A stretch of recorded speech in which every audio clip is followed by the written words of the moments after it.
Hey, it's me, MLB. Here is the completed book of Boop, I Love You, Shinsou X Female Listener. The sound of your running feet could be heard from outside as you raced down the hallway in socks to get the front door. You slid the last little bit of the hallway and slammed side first into the door, fumbling furiously with the knob. "Quick, it's restarted!" you screeched at your friend as you finally yanked the door open. Sorry, they were taking so long to give me no time to explain, you hollered as you whipped around and dashed back to the lounge room where the TV was on and volume was up. You tried to slide to a stop again, but had too much speed and smacked into the side of the couch, doing a very ungraceful flip over the armrest and face planting into the cushions. "Okay," you called as you raised an arm to indicate that you were still alive. Your friend, Fun, had just entered the room, walking very calmly with her arms full of snacks. "Oh, honestly, Yin, you're a disaster waiting to happen. How are you so ungraceful considering your quirk and all?" she said with a sigh. "Correction, I'm a disaster that's already happened," you replied happily as you sat up and moved over for her to sit down. "No comment on the quirk part though, I don't know what happened there," you said with a shrug. She snorted and plopped down beside you on the couch, setting the food out on the coffee table in front of you both. "Okay, so what's happened so far?" she asked as she looked up at the TV, leaning forwards to open some of the snacks she brought. "Okay, so this dude's up?" you replied, gesturing vaguely to the TV while reaching out to grab a handful of the chips in front of you. "Ugh, so helpful, thanks Yin," she said with a sigh and an eye roll. You two were watching the famous yearly UA Sports Festival and looking out for potential new bays. This year had some pretty good looking guys, and you were loving the eye candy so far. "Okay, so who are these two?" your friend asked as two boys took to the dueling platform. He looked down at your phone. "The live app says that the green curly-haired guy is called Izuku Midoriya, and..." You stared at the picture of the gorgeous indigo guy. "The absolute babe he's versing is Hitoshi Shinsou." Your friend hummed her uncertainty at you calling the indigo guy a babe, but apart from that she made no other comment. You, however, quickly clicked on his stats to find out some more about him, but either the app hadn't uploaded them yet or they didn't have any other information on him, and you grunted in frustration. "Ugh, damn it, I can't even find any more info on him," you said sadly. "Not even his quirk?" she asked. "Nope, man, I really want to know more," you wailed. Your friend laughed. "That's your quirk shining through, as curious as a..." "Shh," you hushed her quickly. "They're starting." You watched the screen intently as Shinsou said something to Midoriya. "Is he talking? I wonder what he's saying," you commented, not really asking the question to anyone in particular. Whatever it was that Shinsou had said obviously set the green net off, because Midoriya then yelled something back, taking a few running steps towards the indigo guy. Suddenly, Midoriya stopped and turned around. "Wait, what happened there? Where's the green afro dude going?" you asked, confused. "I don't know. Maybe your indigo boy said one too many your mama jokes and he's heard enough," your friend said with a laugh. No, wait! He's just walking straight to the out of bounds line." "What?" you screeched. "You'll lose, broccoli boy! Don't go over there!" You both watched in tense silence as Midoriya walked steadily towards the white boundary line. Suddenly there was an explosion of wind and Midoriya stopped just inside the line. "Oh, God, that was close," you whispered. "What's Shinsou's quirk?" "Oh, I don't know, idea," your friend replied, eyes glued to the screen. "If I had to guess, I'd say it's mind control." "Oh, that's so freaking cool," you gushed. "What an awesome quirk. Can you imagine if he and I had babies? Our combined quirks could be super amazing," you gushed. "Or it could be a hideous mess," your friend said with a laugh. You were about to retort, but your attention was drawn back to the screen when you saw Midoriya pushing Shinsou out of bounds. "Oh no, my baby lost," you pouted as you watched the TV. "I want to give him a cuddle. He looks so sad." Shinsou left the dueling platform with his head down, and it broke your heart seeing him so dejected. The next few duels were pretty amazing, but your mind was still stuck on Shinsou, and you hoped he was okay after that match. Your friend was particularly enjoying some of the boys as they battled it out, and then the next two came up to the fight zone. You both watched as a spiky blonde-haired guy with piercing red eyes and a deep scowl walked up onto the platform for his one-on-one duel. Cute. What's his name? Didn't he just verse a spiky redhead before?" your friend asked as she settled back in her seat after grabbing more snacks from the coffee table. You you look down at your phone. The live app says his name is Bakugo Katsuki? What else does it say about him? Your friend asked, her eyes roaming his form. Damn, boy is fine as hell if you ask me. Looks angry, but I bet I could calm him down if you know what I mean, she added slyly, giving you a suggestive eye wiggle. Says his quirk is explosion and he likes spicy food, you replied, still looking at your phone. Oh, hey, your friend said suddenly. My husband has the same quirk and food preference. Fancy that. You snorted with laughter. Okay, calm down. You both settled back and watched him take on a pretty gutsy girl who almost had him, but he won the battle in the end. Oh, that's my husband, your friend sniffed dramatically, making it look like she'd been overtaken with strong emotion as she patted her heart with her right hand. Okay, so you've locked in Bakugo Katsuki as your husband and I'll lock in Shinsou Hitoshi as my husband, you said with a cheeky giggle. Yeah, you can have my control, boy, your friend said dismissively. Give me Sparky Boom Boom any day. Sold! You yelled, slamming your fist down on the armrest of the chair. So, what's the plan? You asked as you looked at her with a devious smile. The usual, she replied with an equally devious grin. The two of you had a tradition. After watching the UA Sports Festival, you would then make a special trip after school the next day to the gates of UA and congratulate your newly found boys and flirt with them as much as possible to see if you could woo them. Sometimes it worked and you got a date. Other times it didn't. But that's showbiz, baby. Should I just go with Bakugo-kun, or just go with straight up, hey daddy? Fun said as you both walked quickly from your school towards UA. You both had quirks, but neither of you would be considered hero-worthy with your quirks, so you just attended a normal high school down the road from the famous UA, opting to focus on other studies that would propel you towards your future careers instead. Well, knowing you, you'll just go straight to the, hey daddy, but I don't know how Mr. Angry will take it, you said with a laugh. What about you? Your friend asked. What are you going to say to Indigo Boy? You thought for a moment. I don't actually know. I'm kind of really into him. I don't want to mess it up. Just tell him you thought his quirk was really cool and ask him about it. Guys love talking about their quirks, she said. Okay, well, here we go, she added excitedly, priming you as you both rounded the corner to UA and walked up to the big iron gates. You waited somewhat nervously for the students to finish for the day, eyes scanning the crowds as people steadily started streaming out. You recognised a few of the UA students from the TV, then you spotted the greenette who battled Shinsou and you ran over to him. Hey, Midoriyama? You mentally face-palmed. What's his name again? The greenette heard you trying to call his name and stopped to look at you as you ran towards him. Hey, I'm so sorry, I forgot your name, you said slightly breathlessly from your brief run. Oh, it's Midoriya, he replied with a bright yet nervous smile. Midoriya, of course, congratulations on winning the duel against the guy with indigo hair, Shinsou, you said politely. I watched the match at home and the live app didn't have any information on him. What happened in that duel? Does he have some kind of mind control quirk? You asked, not wasting any time trying to glean as much information as you possibly could about your male interest. Oh, thank you. Yes, his quirk is called Brainwash, and it's activated when you reply to him. If he asks a question, or makes a comment, and then activates it, the minute you reply, he can suggest anything to you, and your body will respond, even if you don't want it to, Midori replied brightly. It's a really amazing quirk. I didn't know all of that at the time of the battle, of course, otherwise I wouldn't have replied to him. Ah, I see, he said. Well, I think his quirk is amazing too, you fangirled. Is he here today? You asked, looking around to see if you could spot the indigo guy. I think so, Midori replied. But he's not in my class, so I don't know where he would be. Oh, is he in the other hero class then? You asked curiously. No, he's in general studies actually, Midoriya said. He really wants to become a hero though, so I've heard rumours that he might be moving to the hero course. Oh, wow! I hope he gets in then, you replied happily. I was really hoping to meet him today and give him some encouragement, but it looks like today's not my day, you said sadly, trying to hide your disappointment with a smile. Maybe you'll see him next time, Midoriya said. If I see him tomorrow, I can pass on a message for you if you like.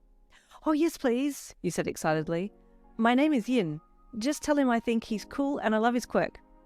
Oh, okay, Ian. I'll do that for you, Midoriya said with a smile. I need to go now, but it was nice meeting you. You too, Midoriya, he said with a smile. All the best with becoming a hero. Thank you, he replied before jogging off. That's a bummer that I missed out on seeing Shinsou.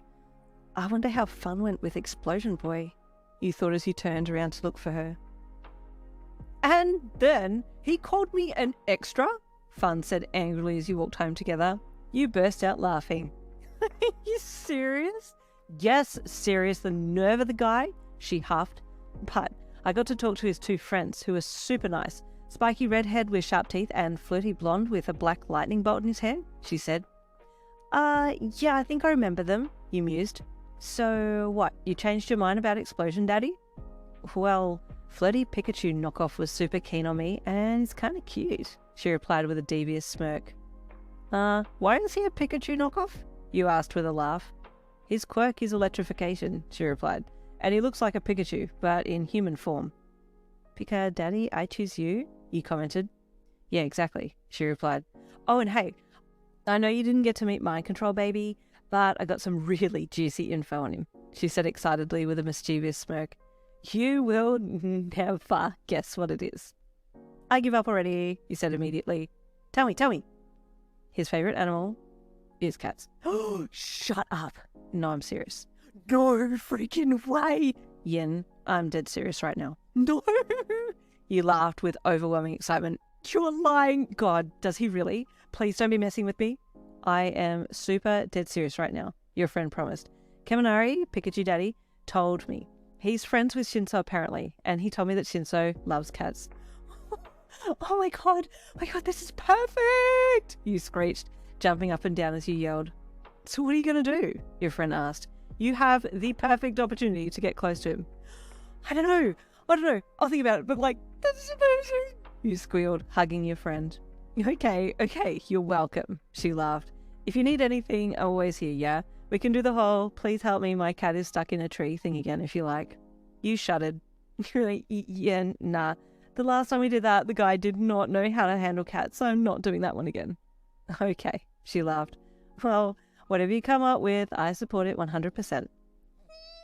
You squealed. I love you. I know, she laughed. That night, you thought about how to get closer to Shinsou. I mean, using my quirk would be the best way to get close to him, but it wouldn't help conversation-wise. Your quirk, Therianthropy, allowed you to shapeshift into an animal, more specifically a cat. That was it. It was a very particular and singular quirk. You couldn't change into other animals like some of the other shapeshifters that you knew, but hey, you didn't mind. It's not like you used it that often.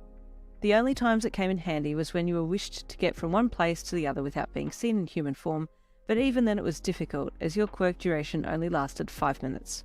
Want to avoid that annoying person? Shapeshift and march on by, problem solved. You were told that if you practiced staying in your cat form, you would eventually be able to maintain it for a good half hour or even longer, but you never really got the chance to practice staying in form, so you couldn't say if this was true or not. When you had shapeshifted into cat form, you could still understand human speech, but you couldn't reply. If you did try and say something in return, it would come out as a meow or a purr. You couldn't understand other animals either, and couldn't communicate with other cats, so it was just you, alone, in this form. There were a lot of similarities between your personality as a human and as a cat. In human form you were curious, somewhat unpredictable, loved to lie around at times and be flat out and busy other times. You liked your alone time just as much as you liked your time with others, but you were selective about who you would spend time with and would just up and disappear when you'd had enough time socializing.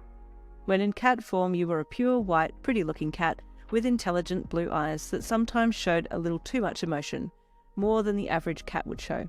So if you wanted to make it look like you were an actual cat, you had to hide your emotions as much as possible, otherwise people would get suspicious. I mean, I guess I could meet him on his walk home, you thought. Even if I just got a pat from him, that'd be enough.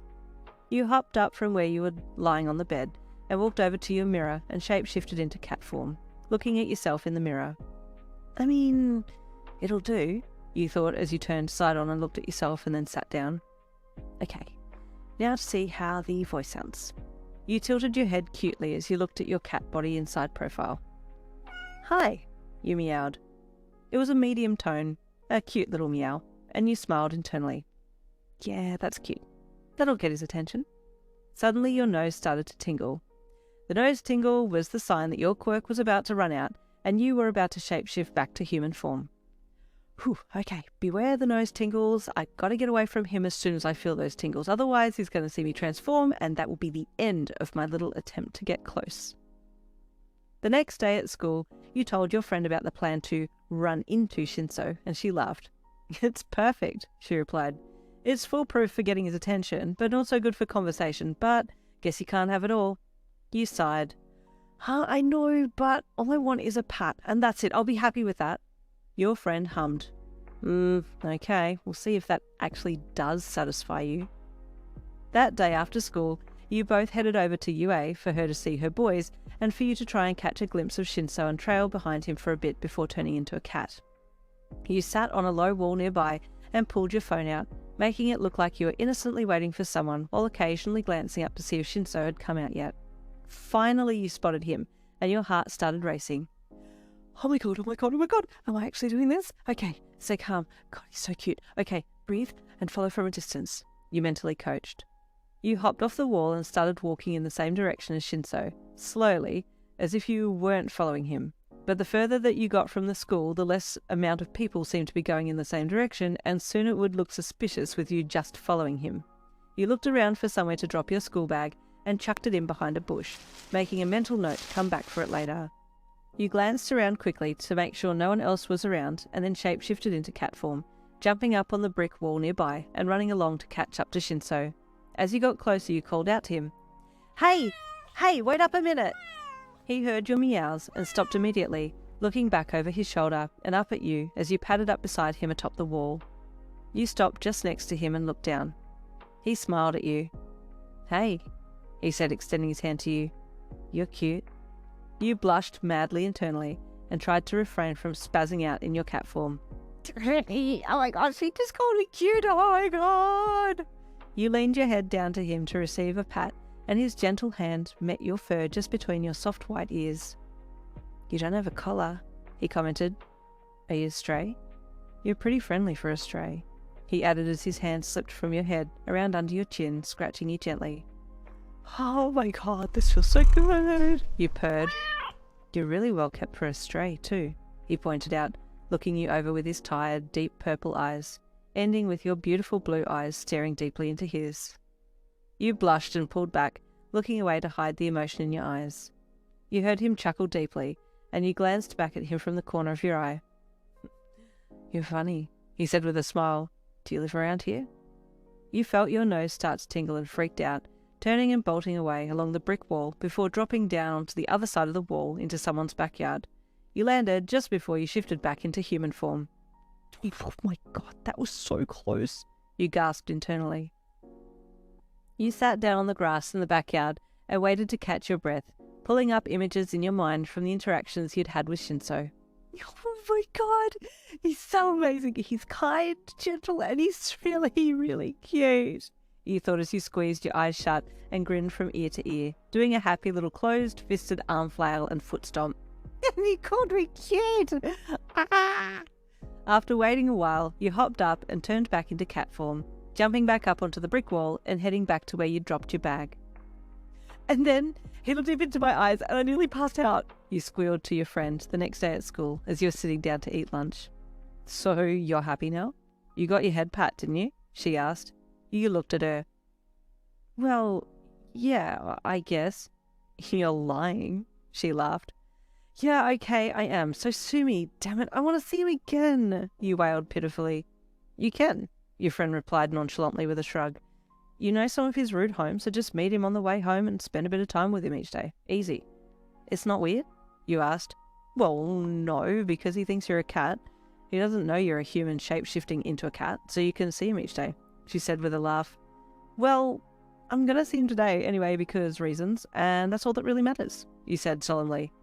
Any excuses will do, huh? She chuckled with a smirk. That afternoon you ran ahead to where you had met Shinsou the other day and hid in an alleyway nearby. Okay, now I just gotta wait until he comes and then I can transform. You sat down on the ground and pulled your phone out, Flicking the camera onto selfie, you poked it out from around the corner of the building and watched the screen while you waited.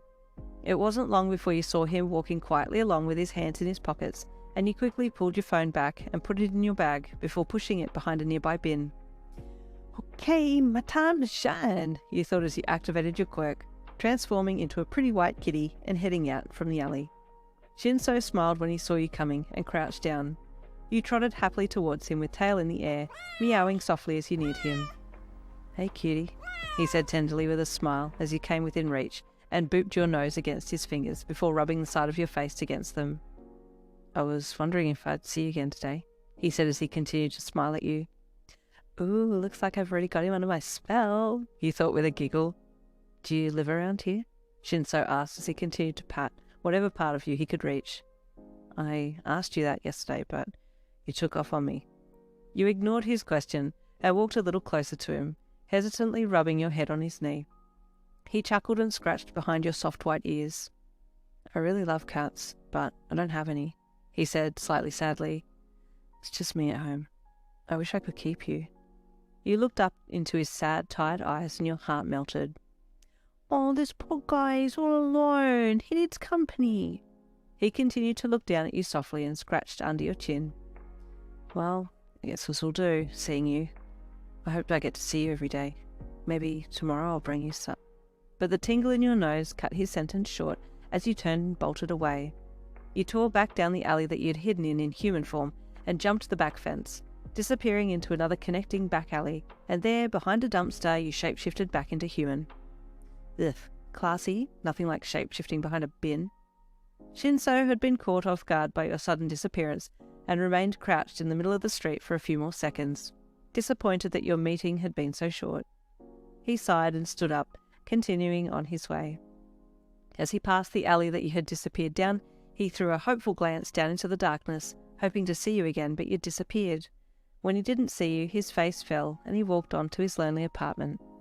Meanwhile, you had recovered slightly and stood up from behind the dumpster, walking over to the wall before turning back into your cat form, then springing up and over and dropping down on the other side. You turned back into human and walked over to your bag, picking it up and checking that the coast was clear before stepping out onto the street and heading for home. I really like Shinsou, but my quirk doesn't last very long. I wish there was a way I could extend it so I could have a little bit more time with him. The next day you waited in the same alley and popped out in cat form just like you'd done yesterday, trotting happily towards him. He smiled when he saw you and crouched down to give you a scratch and a pat when you'd gotten close enough to him. Hey, you kind of took off on me yesterday, but I was saying I'd bring you something, he said as he swung his bag off his back and unzipped it. You looked up into the bag curiously, a smell catching your attention. You sniffed and wrinkled your nose. Ooh, something smells bad. Here, he said proudly, pulling out a packet of dried sardines. These are for you. He opened the packet and pulled one out. Ew, what the frick? You hissed, arching up and stepping back from him. You don't like them? He asked sadly. Oh, sorry. I thought you might have liked them. You looked up at him with an apologetic look on your face, but there was no way in hell that you were going to eat them. He saw the look on your face and smiled slightly. You're something else, you know that? It's almost as if you feel sorry for hurting my feelings, he said with a little chuckle. Ah, crap. I'm giving too much away, you thought. You looked away from him to hide any more emotions showing. Oh, well, he said as he packed the dried sardines away. Guess I'll try something else tomorrow. Will I get to see you again? You were still looking away, but without thinking you almost nodded, managing to stop yourself just in time. Kids, you're in frickin' cat form. Do not nod your head, you dumbass. You'll freak him out, and then you'll blow your cover. Just then your nose started to tingle, and you took off running, not even bothering to look back at him. The next day at school, you were a bit dejected. Oi, what's got you down? Funs asked when she saw how quiet you were. You sighed. No, don't worry about me. I'm fine. There's not really anything you can do anyway, he replied sullenly. Try me, she challenged. I might be more useful than you think. Okay, what can you do about being able to extend my quirk? Can you help with that? You replied in a slightly irked voice. You didn't want to have to tell her that you wished that you wanted more time with Shinsou because you felt a bit stupid about it in the first place, and you knew that she was probably going to tell you off for being an idiot. Why? What do you want to extend your quirk for? She asked. Forget it, you huffed. I said don't worry about it. Don't get your knickers in a knot, she said defensively. What's gotten into you? You sighed again. Sorry, I'm just pissed. Well, you got that right, she said indignantly. Why are you so pissed? I'm not telling because you're going to either laugh at me or say I told you so, you huffed. Is this about seeing Shinsou? She queried. You hung your head and nodded. What if I laughed and said I told you so? She jeered playfully. You looked at her and gave her the most deadpan stare in the world. She laughed at the look on your face. I'm kidding, yeah? She said with a soft smile. What's happened? She asked, putting an arm around you. You told her about how you'd been seeing Shinsou for 3 days now, in about under 5-minute intervals, and you just craved more. I don't even want that much longer, even just 10 or 15 minutes would be more fine. That's it, you said pleadingly, to no one in particular. You really like this guy, don't you? Fun asked with a sigh. Well, I can try and find someone that could help. She thought for a moment. Maybe I could find someone that has an extension quirk where they could use their quirk to extend yours, but I don't know how lucky I'll be to be able to find someone like that. Well, I guess I could do some research too, you added glumly. Or you could just grow a pair of tits and walk up to him and talk to him in human form, she jeered. I couldn't do that, you replied with a mortified look on your face. He wouldn't even entertain my presence in human form. Yeah, but you don't know that. I'm not even going to try, you snorted. I need to be in cat form. Okay, well, I'll do my best to help, your friend replied with a slight resignation. But I just don't want you getting in too deep. Who knows how far down this rabbit hole you'll go? I am the dictionary definition of moderation and control, you said with faux pride. What are you talking about? Yin, we both know that you get obsessed easily and you'll stop at nothing to get your own way, she replied knowingly. Don't even try me, I know you too well. You coughed and spluttered, trying to sound as offended as possible, then resigned. Yeah, okay, you got me, you chuckled. No, but I'm not that obsessed with him. Bitch, you lie like a cheap ruck, your friend scoffed, giving you the stank eye. Over the next few weeks, you continued to see Shinsou while you were in cat form, meeting him on his way home daily.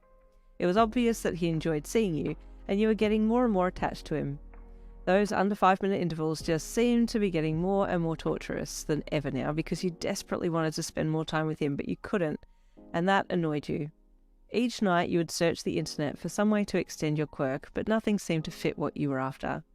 You tried rent-a-quirk, but no one there had an extension quirk. The closest you got to was an enhancement quirk, but that would only make you into a larger cat. And you didn't want that, for obvious reasons. Even your friend came up short, unable to find anything suitable. Then one day at the mall, you saw a poster up. Wanted, the sign read. Participants for an experiment to extend quirk duration. Your eyes nearly popped out of your head. This is exactly what you were after. You whipped your phone out and rang the number on the poster immediately. Hi, hello, my name is Yin and I've just seen your poster for the experiment, you said excitedly when a male voice answered the other end of the line. Ah, yes, he replied. Thank you for responding to our advertisement. We would love to meet you and go over some of the finer details of this experiment if you're interested. Oh, yes, very interested, you replied enthusiastically, nodding vigorously. Wonderful. May I have your home address so I can mail you some documents and your email address to confirm experiment dates and location? The male voice said. Of course, you replied, giving him your address and email. Wonderful. Thank you, Yin. We'll be in touch shortly, he said cheerfully before hanging up. You squealed happily as you put your phone away. Oh my god, I can't believe my luck! That night, you got the confirmation email and replied straight away. The experiment date was set for the following week, Wednesday. You rang Fun. Hey, oh my god, you said when she answered the phone. What's happened? She replied with apprehensive excitement upon hearing your enthusiastic greeting. Okay, so, you'll never guess what happened today, you squealed, launching into the happenings of the day and telling her about how you are now part of this experiment to extend your quirk duration. Yin, babes, I have a concern, she replied after you'd finished telling her everything. This experiment sounds super sus. It was just on some random poster in the mall, yeah? Well, Yeah, but... Honey, she chided. They're after your kidneys. This is such a scam. Did the guy even give you his name or anything about the professionality of this experiment? Don't go. It's not a scam, you retorted. They sent me an email from a legitimate email address. Your friend cackled down the other end of the line. That doesn't mean anything, she laughed. Listen, don't be stupid about this. I'm not being stupid, you replied angrily. I just want to extend my quirk. Why is this such a hard thing to understand? No, but the way you're going about it is all wrong, your friend retorted, exasperated. You could end up dead. Don't go through with this. I'm not going to end up dead. Stop being such a mum. You're supposed to be supporting me. I care about you, Yin, and I'm worried for your safety, she yelled. Stop being so stubborn. You know what? Forget it, you seethed through gritted teeth. I'm not coming to school next Wednesday. I'm getting this experiment done. And with that you hung up, tossing your phone onto the bed. God damn it, Fun growled into the phone when she heard the click of you hanging up on her. Now I'm going to have to go and phone her sorry ass on Wednesday and drag her out of there. You avoided Fun the next day at school and the day after, not wanting to hear another word from her about this whole quirk extension thing. Finally, the following Monday, she cornered you in the girls' bathroom at school.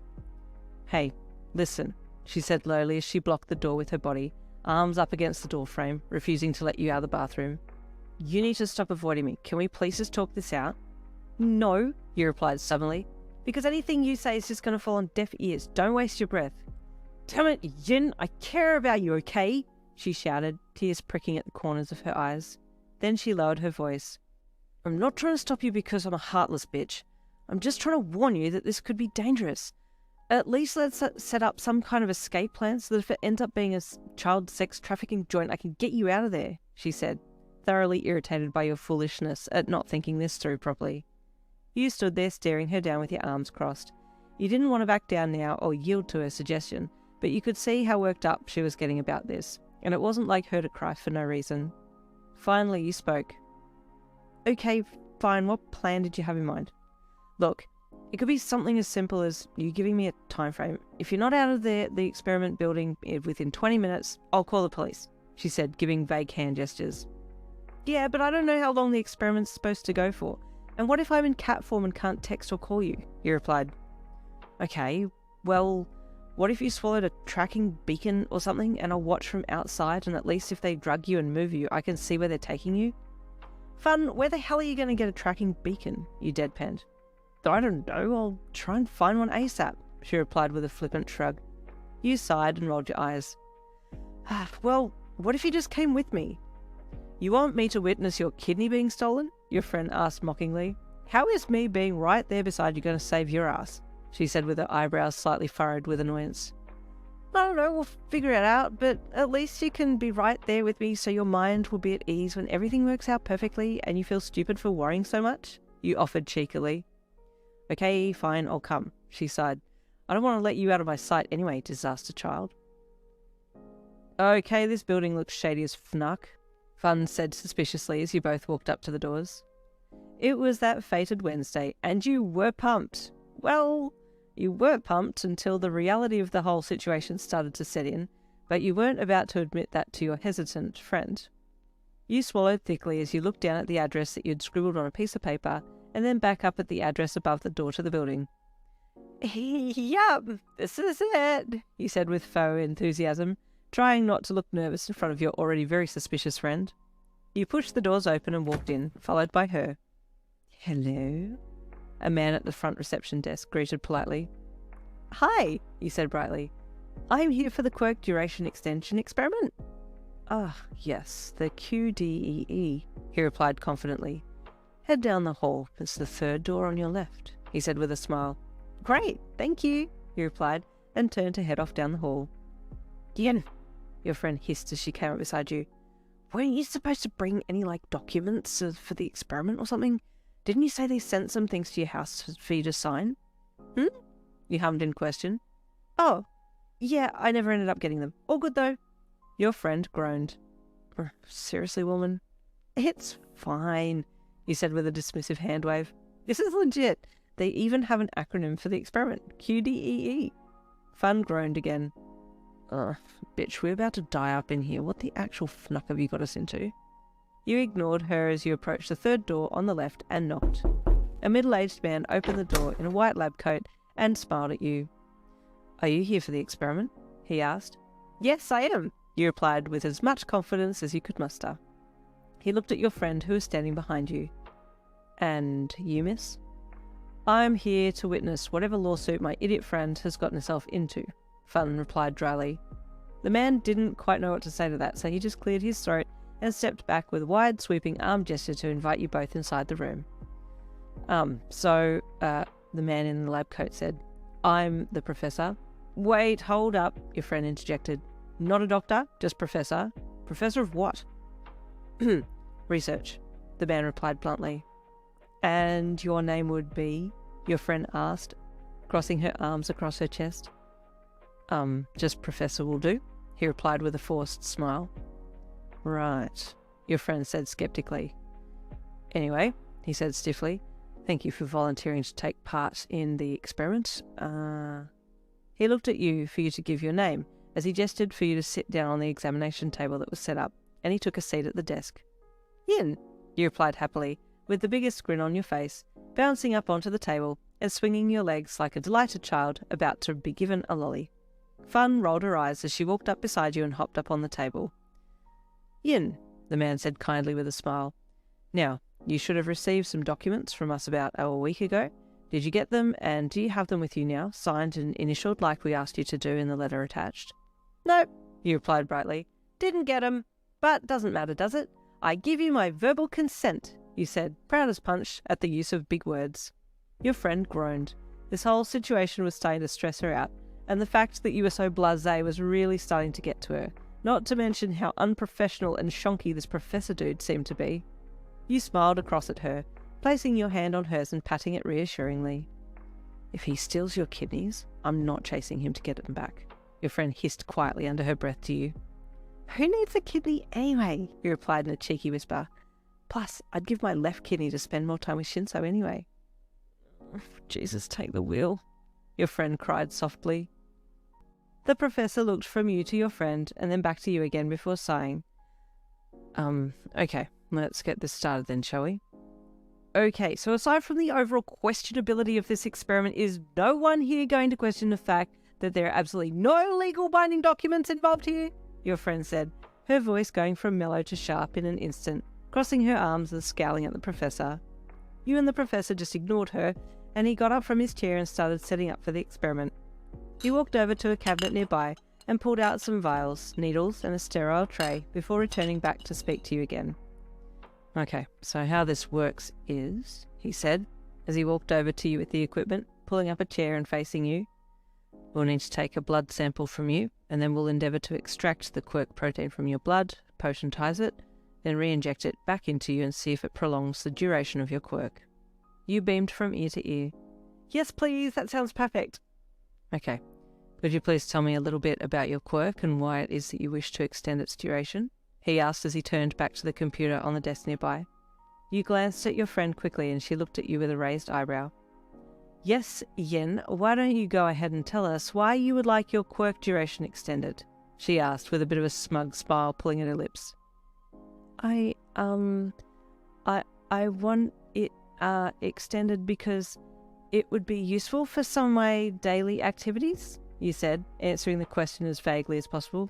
Oh, is that what it's called? Daily activities? Fun asked sarcastically. Most people would call it stop. You quickly slapped a hand over her mouth and smiled innocently at the professor, who was looking at you both with a confused look on his face. Okay, so useful for daily activity, he reiterated. Mm-hmm. You hummed in a happy closed-lipped smile as you continued to hold your friend's mouth hostage. And what is your quirk? He asked, typing your first answer into the computer. Therianthropy. I'm a shapeshifter, you replied. Ah, yeah, I can see how that would be useful, the professor said. Your friend yanked your hand away from her mouth quickly. Ask her what she could shapeshift into, she said hurriedly, before you covered her mouth again. What can you shapeshift into? The professor asked curiously. A cat, he replied proudly. And that's all? Yep. Okay, he asked. What is useful about being able to stay in cat form for a long time? Your face flushed. Because I'm shy and I want to get from school to home without being seen. That's all. He raised an eyebrow at you and spun in his chair so that he was facing you directly. Yin, I don't like being the one to call somebody out, but I can tell you're not shy. Yes, sometimes you may want to get somewhere without bumping into someone you know, but a shy person would not be turning up to an experiment like this, all bubbly and happy like you are right now, the professor said. Ha! Your friend yelled suddenly, pushing her hand off her mouth. Professor, I've changed my mind about you. You're all right, she said with a laugh. You hung your head as the shame set in. So, Yin, what's the real reason you wish for a quirk duration extension? The professor asked softly. You sighed heavily and got up to leave. Never mind, you said sadly. It's stupid, and you're going to turn me down anyway after hearing it, so I may as well go now. Correct decision, Fan said happily as she jumped off the examination table to follow you. Why don't you tell me and see? The professor said to you. Okay, fine, you snapped. I like this guy and he likes cats, so I've been shapeshifting into a cat so I can spend some time with him. There, happy now? You glared at him, crossing your arms defiantly as your cheeks burned hot with embarrassment. He was a little taken aback at first by your straightforwardness and honest answer, but then smiled softly with a little sympathetic chuckle. Okay, let's get this quirk extended, he said with a kind, gentle smile. Your friend, who had been standing there with a smug smile on her face, hoping to hear the professor tell you that he wasn't going to extend your quirk because of a crush, was now fuming. Wait, you're still going to do the extension for her? She shouted at the professor. Yes, he said bluntly, looking over at her. It's not hurting anyone. It's quite an interesting situation, really. She pursed her lips together and breathed out heavily with annoyance. Yin, the professor said, turning back to you. I do need to warn you that there could be side effects to this experiment, or it could even not work, or work differently than what we're expecting. Is there a possibility of death? You asked. Well, there's always a possibility of death, so we need to disclose that, but in my personal opinion, death in this instance is practically non-existent. The professor replied. You looked at him a moment. Okay, let's do this, he said with a shrug, walking back over to the examination table and hopping up onto it before lying down. Your friend still hadn't said anything and just silently walked across the room to another chair and sat down in a huff. You lay back and the professor applied the tourniquet to your arm and asked you to open and close your hand in fist form to pump the vein so he could take a blood sample. After he drew some blood, he placed the vial in a machine and waited for the proteins to separate. Once the proteins had segregated, the professor extracted them in a needle, along with another substance, and readied himself to inject the concoction back into you. Ready? He asked. You nodded silently, freaking out but not wanting to tell him to stop. You winced as he injected the substance into your arm, and you felt a rush go through your system, but you still remained in human form. How do you feel? He asked once he'd finished. Fine, you replied apprehensively. What's supposed to happen? To be honest, I don't know what to expect because we haven't done this type of experiment before, the professor said with a sweat-dropped look on his face. Okay, you replied dubiously. Try using your quirk, he asked. You activated it and immediately turned into your cat form. Whoa, that was definitely faster than normal, you meowed in surprise as you rolled onto your belly and sat up. How do you feel? The professor asked again. Same as usual as I do when I'm a cat, you meowed again. The professor frowned. Yeah, just so you know, she can't speak human, but she can understand you. Her replies will just come out as a meow, your friend said with an annoyed look from her chair. So I can't communicate with her now that she's in cat form? The professor asked your friend. That's right, oh professor, she replied smugly. Didn't think this one through very well, did you? Okay, so now what? You meowed at him. He turned to look at you. Yin, can you respond to yes and no questions by nodding or shaking your head? He asked. You nodded. Oh, fantastic, he replied happily. Do you feel any different than usual? You shook your head. Okay, can you deactivate your quirk and shapeshift back at will? He asked. You focused, but nothing happened, and you gave him an odd look. Can you change back? He asked again. You shook your head slowly. Your friend saw your response and hopped up from her chair, quickly, and then ran over to you. Yin, change back, she demanded. grabbing your soft furry cheeks in her hands and smushing your face as she leaned in and stared you down. You looked deep into her eyes and tried to change back again, but couldn't. I can't, you meowed with confusion. Oh my god, your friend yelped.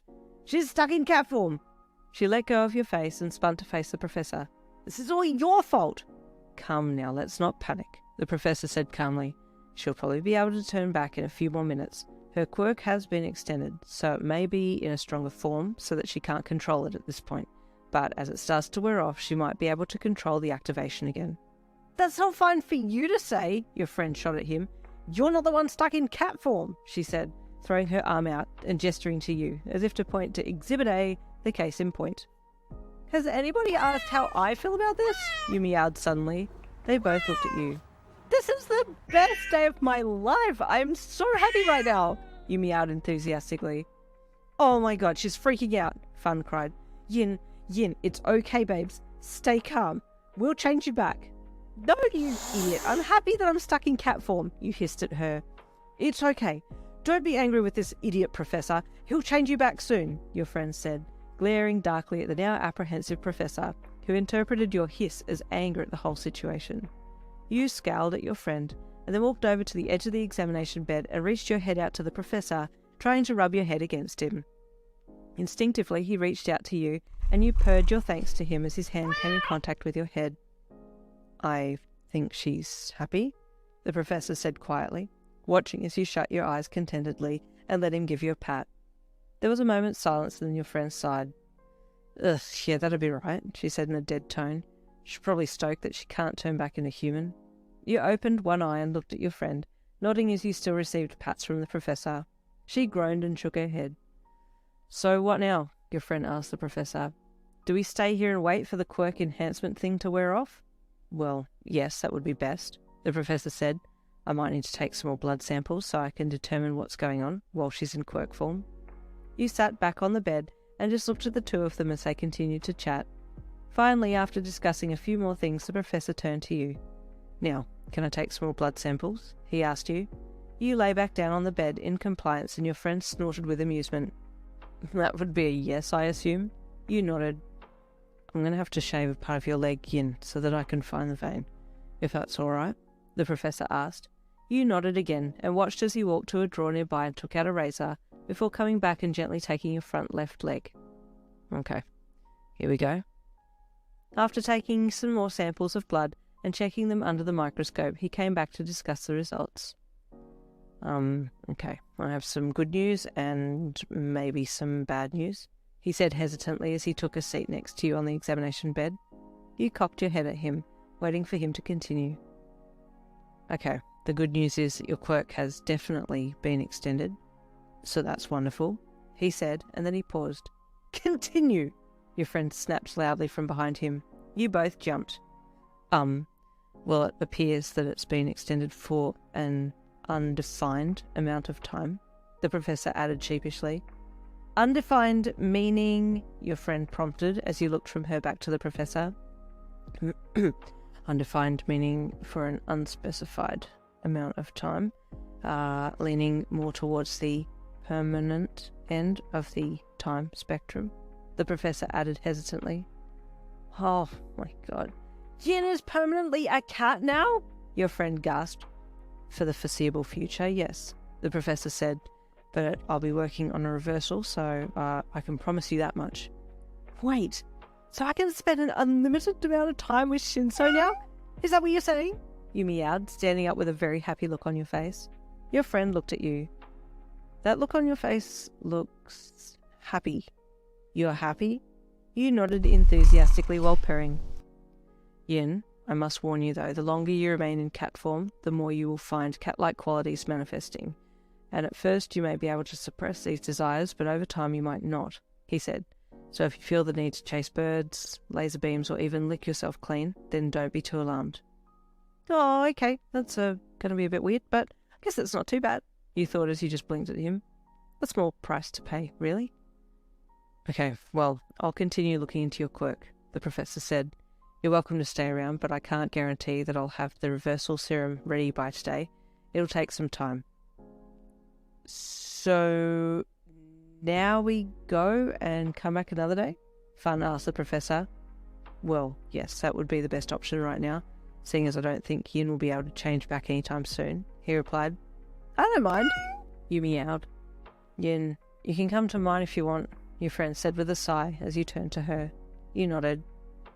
You'd better have that serum done in a timely manner, your friend snapped at the professor as she turned to him and held up a warning index finger, followed by pointing her eyes to his eyes and then hers and then back again, the sign for I'm watching you.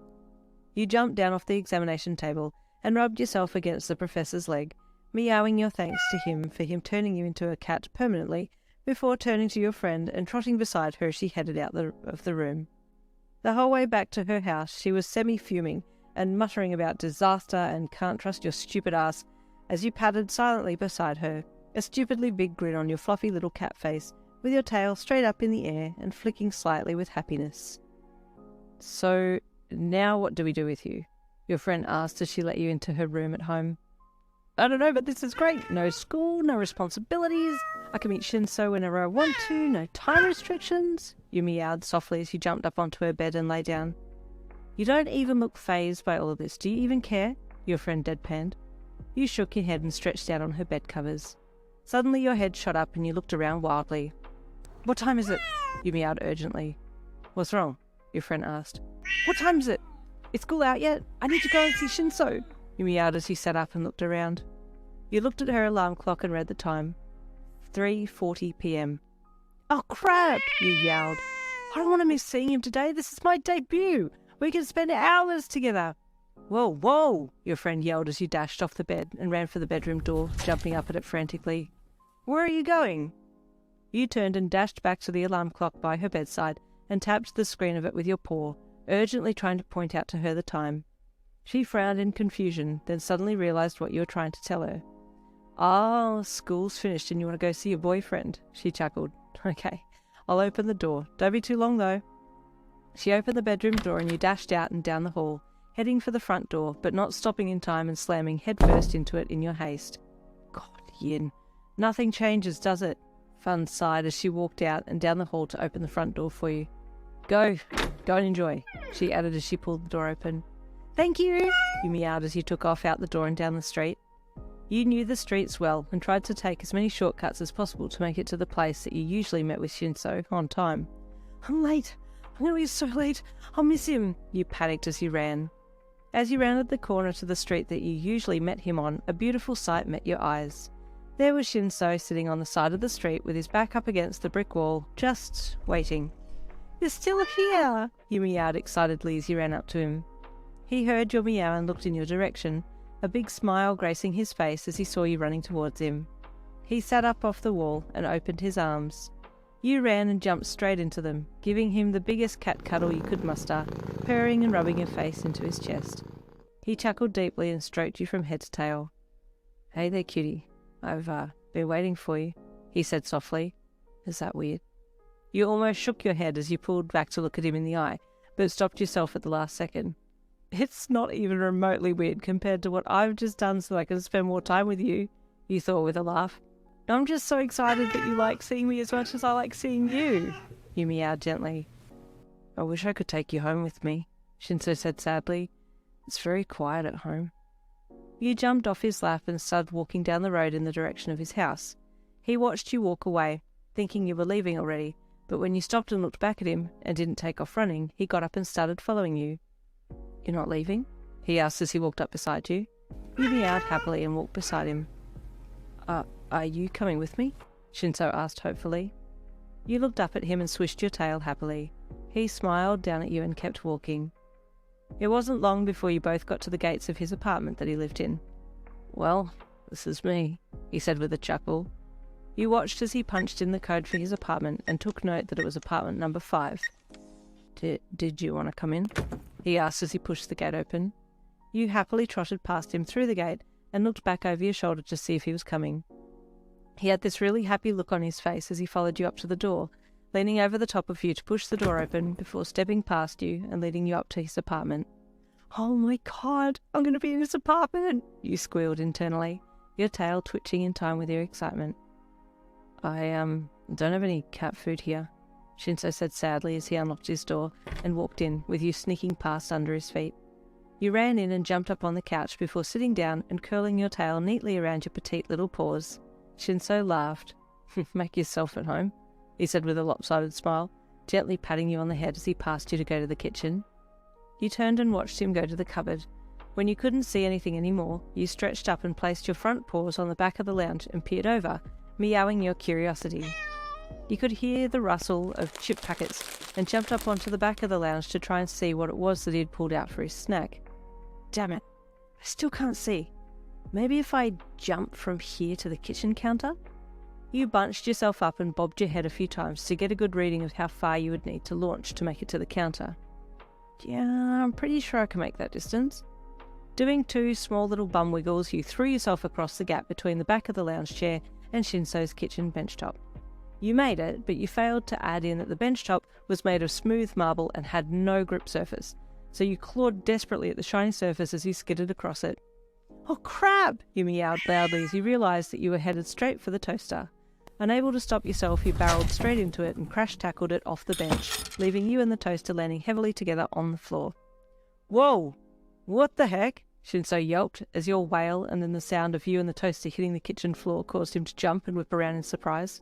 Cat, what are you doing? He asked in shock, seeing you and on your back, tangled in the toaster cord. I thought I could make that jump, and I did. Go me, by the way. But the bench was slippery, and then the toaster magically appeared in front of me, and, well, I did the most awesome wrestling move. John Cena would have been so proud, and... You explained in a variety of meows. It's okay, it's okay. Are you hurt? Shinsou asked as he scooped you up and untangled you. Silly thing. He chuckled once he had checked you over to make sure you weren't injured. You looked up into his tired eyes as he held you, and you couldn't help but feel your heart rate starting to increase. I would never be this lucky to be in his arms in human form. Thank you, Lord, for this blessing, you squealed internally, trying desperately to keep a neutral look on your face. Oh, that reminds me, he said softly. I can't just keep calling you Cat, he said as he tenderly stroked your head with one hand and held you in the crook of his other arm. What can I call you? Yin, you meowed. Or baby, you cackled deviously. He chuckled. I can't just keep calling you Meow either. Okay, side note, this is where you choose your own cat name, and I'll be abbreviating it to CN, but it'll just be Sin. How about Sin? He said, smiling down at you. Yep, that's fine, you meowed, looking up into his deep purple eyes with your beautiful blue ones. You really are a pretty cat, Sin, he said in an almost whisper, and you looked away quickly so that he wouldn't see the blush on your face. Anyway, I was just looking for something to eat, he mumbled as he put you back down and crouched down to pick up the packet of chips that he had dropped when you had startled him with your theatrical fall. Oh, yes, please. I'll have some of those. I haven't eaten since this morning, you meowed, rubbing against his leg with your tail up and twitching in anticipation. No, Shinsou chided softly.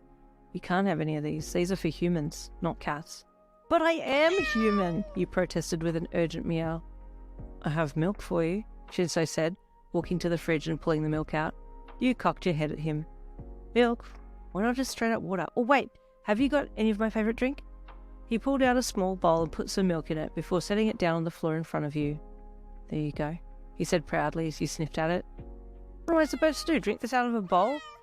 I don't even know if I can use my tongue to scoop it up properly. It's meant to go in a glass anyway. Can I just have it in a glass with a straw? You meowed, looking up at him as he opened the packet of chips. He popped one chip in his mouth and walked past you to go sit on the lounge. You sure are a vocal little kitty, Sin, he commented as he passed you. Hey, you meowed, chasing him. I want a chip. He plopped down on the lounge and you jumped up onto the side of the armrest and tried to dip your little paw into the open chip packet that he was holding. Hey, no, Sin, not for you, he laughed as he tried to hold the chip packet out of reach. Listen, Shinsou, just give me one chip. Just one, please, I'm starving, you meowed, desperately trying to get the packet, walking all over his arms and chest in the process. Sin, no, hop down, he said, trying to be stern but chuckling at the same time as he held the packet above his head. You jumped up onto his head and stretched up to get the packet, batting at the base of it with your paw. Stop it, he laughed, trying to wrangle you off his head and keep the packet out of your reach. As he tried to pull you off, he tipped the packet by accident and chips poured everywhere. Quickly, you grabbed one in your mouth and shot off, tearing down the hallway and ducking into his bedroom. "Oi, come back," he yelled as he gave chase, chips going everywhere. You scooted under his bed and started eating your chips straight away. "Sin, come out here," he beckoned firmly as he knelt down and looked under the bed. "Fat chance, buddy, this is my chip, no touchy," you growled lowly, still crunching on your prized chip. Shinsou sighed and got up. "Okay, guess you can have that one. But no more," he said as he left the room and went back to the lounge. You smiled to yourself as you finished it and lay down. "I should probably let Fun know where I am, otherwise she'll be having a fit by now," you thought. "I wonder if I can sneak out the window without him knowing, and then come back." You got up and crawled out from under the bed, looking at the windows in Shinsou's room. There was one that was left just a touch open, and you jumped up onto his desk to get to it. You tentatively poked your head through the opening and found that you could just fit. "Awesome! I'll sneak out, let Fun know that I'm going to be at Shinsou's place, and then I'll be back," you thought as you squeezed through the window and balanced on the ledge. "Whoa, damn, I didn't think the apartment number 5 would be up this high." You panicked a little as you looked down at the ground. "Okay, where to from here?" You looked at your options and decided to jump down onto a ledge that was diagonally under you. After successfully jumping onto that ledge, you mentally partied and then readied yourself for the next jump, which was again on another diagonal lower ledge. You made it, but your back foot slipped and your body followed suit, sending you tumbling into a dumpster bin below. "Dara, seriously?" you yowled as you clambered out of the bin and jumped down to the ground. "Now I stink of bin juice. Ugh." You turned and trotted around to the front of the yard and squeezed through the barred fence, running off down the street back towards Fun's house. "Hey!" you meowed loudly outside your friend's bedroom window. "I'm back! Let me just tell you where I'm going to be and I'll be going." The curtain flew open and your friend yanked the window open to let you in. "Where have you been? It's been 3 hours, your friend said with exasperation. "I was worried about you." "You'll never guess where I was," you meowed excitedly as you hopped into her room. "I was at Shinsou's apartment." "Well, I don't know what you're saying, but I'm glad you're okay." "Why do you smell so bad, though?" Fun said with disgust, wrinkling her nose and leaning back a bit to get away from you. "You need a shower or a bath." "Wait, have you eaten?" "Actually, I'll take the shower, and yes please, can I have something to eat? I'm dying. Shinsou gave me one frickin' lousy ass chip, like, what?" "Yen, nod or shake your head, babe. All this meowing is not helping." "What? Oh, right," you meowed, suddenly remembering that no one could understand you in cat form. You nodded your head. "Is that for shower?" Fun asked. You nodded again. "And food?" You nodded for the 3rd time. "Okay, let me get it all ready for you then," she said. "I'll help you shower and then dry and then we can sort food out." "Thank you," you meowed politely, then you paused. "Whoa, no, wait a second. I don't want you to dry me. That means you'll see me next." You looked down. "Oh, cat form." You laughed internally. "All good, you can dry me." You had been meowing your one-sided dialogue this whole time, and your friend had just sat there with a very bored expression on her face waiting for you to stop. "Okay, are you done with your little chat there?" she asked with a sigh as she got up and walked from her room and across the hall to the bathroom. "Yep, we're all good. Me, myself and I all agree," you meowed with an internal chuckle as you jumped down off the bed to follow her. She turned the shower on and got it to a nice temperature, then stepped back for you to pass her and hop in. "Okay, there you go, smelly cat, in you get," she said as she shook the water off her hand and wiped it dry on her pants.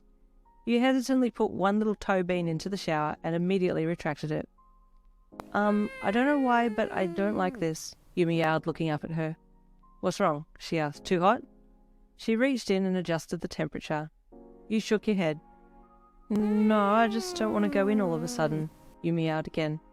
"Hurry up, you're wasting water," she chided briskly, trying to give you a little push on the backside with her foot, bopping you on the rump a few times for encouragement.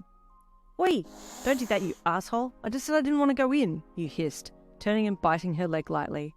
She screeched in surprise and shock and jumped back. "Don't bite me, Yin," she yelled. "Get in the shower." "I'm sorry, okay? But you needed it," your friend said 15 minutes later, covered in bites and scratches as she rubbed you dry with a soft towel.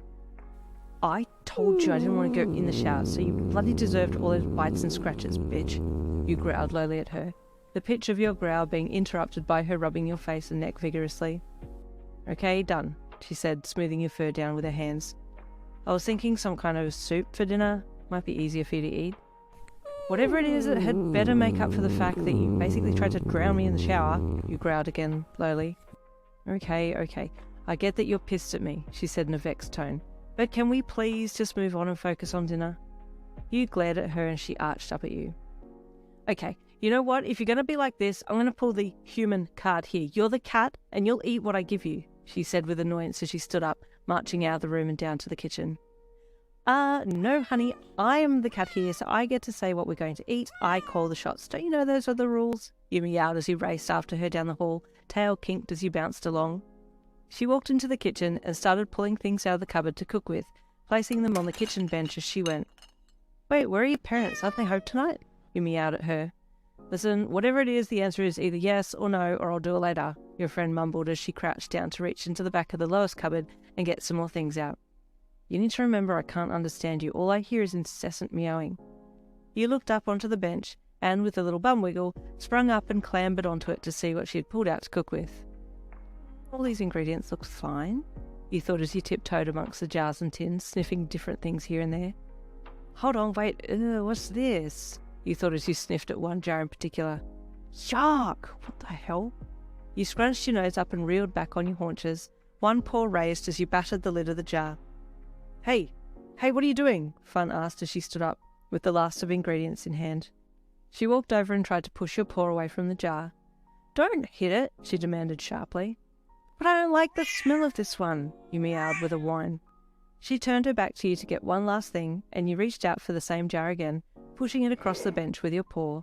You stopped pushing it as it got closer to the edge of the bench and just held it there. Your friend turned around as you looked up at her, your paw just touching the jar.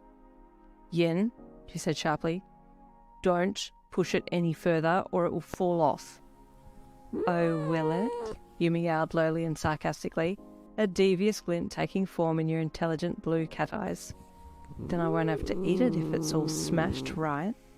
Yen, I'm warning you, she said again, when it didn't look like that you were going to back down. There was an intense standoff between the two of you as you just held eye contact. Deliberately, slowly, you pushed the jar the last of the way along the bench and it tipped off the edge and fell to its end, smashing and sending the contents everywhere. Yen! Your friend screeched. You did not just do that. Yep, just did, you thought smugly, giving her the biggest, grin you could muster. You're dead now, she screamed as she lunged at you, watching where she was stepping as she launched across the kitchen floor to grab you. Whoop, cat out, later losers, you meowed as you turned and leapt off the counter. She chased you for a bit before groaning in annoyance and turning back to the kitchen to clean up the mess. It's gonna reek of garlic in this house now, she moaned. Why'd you have to push the garlic off the bench? Because it stank, that's why, you meowed as you poked your head around the corner of the wall to look at her. She turned and glared at you. After making a makeshift meal for the two of you, you meowed your goodbyes and trotted to the front door to be let out. Are you staying at your house tonight? She asked curiously. You shook your head. Wait, you're not? Then whose place are you staying at? She asked. Shinsou's, you meowed proudly. Yen, she deadpanned. I don't know what that means. Then it clicked. Wait, Shinsou's? She asked. You nodded vigorously. You're staying at his place? She gasped. Man, talk about special privileges as a cat. I know, right? You replied smugly. Anyway, I'd better get going. My owner needs me. Good luck out there, she said as she opened the door and you scooted out. Thanks, you called back over your shoulder as you took off down the street back to Shinsou's apartment. It was now dark as you ran along the quiet streets, making your way back to Shinsou's apartment. I hope he hasn't missed me too much, you thought as your paws pounded softly on the pavement. As you came around the corner to his street, you saw someone walking dejectedly along in the darkness. As the person passed under a street lamp, you realised it was Shinsou. He had his shoulders slumped and hands in pocket with head down, dragging his feet. He looked so sad it nearly broke your heart. Shinsou! You meowed loudly as you ran. He spun around upon hearing your meow, and the most kid-like, excited look crossed his face. Sin! He called out as he turned and crouched down with open arms for you to jump into them. Where'd you go? I've been looking all over for you. Are you okay? He stroked your head and looked you over from under the streetlight, pausing when he saw that your left leg had been shaved slightly, from when you had the cutie. What's this? He mumbled quietly as he ran his thumb over the bare patch. You pulled your leg away from him and tucked it up under your body.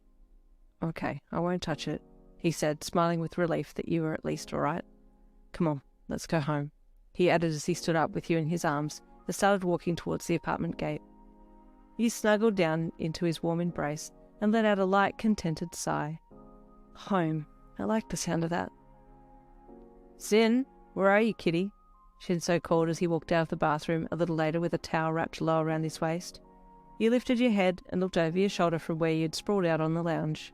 You blinked quickly a few times and looked away when you saw him standing there in just a towel. You were trying desperately to not show your emotions. When he didn't speak again, you glanced back at him to see what he was doing, and your eyes met his just as he lifted one arm up to run his fingers through his messy indigo hair. Ah, damn it, Shinsou, you look too damn good.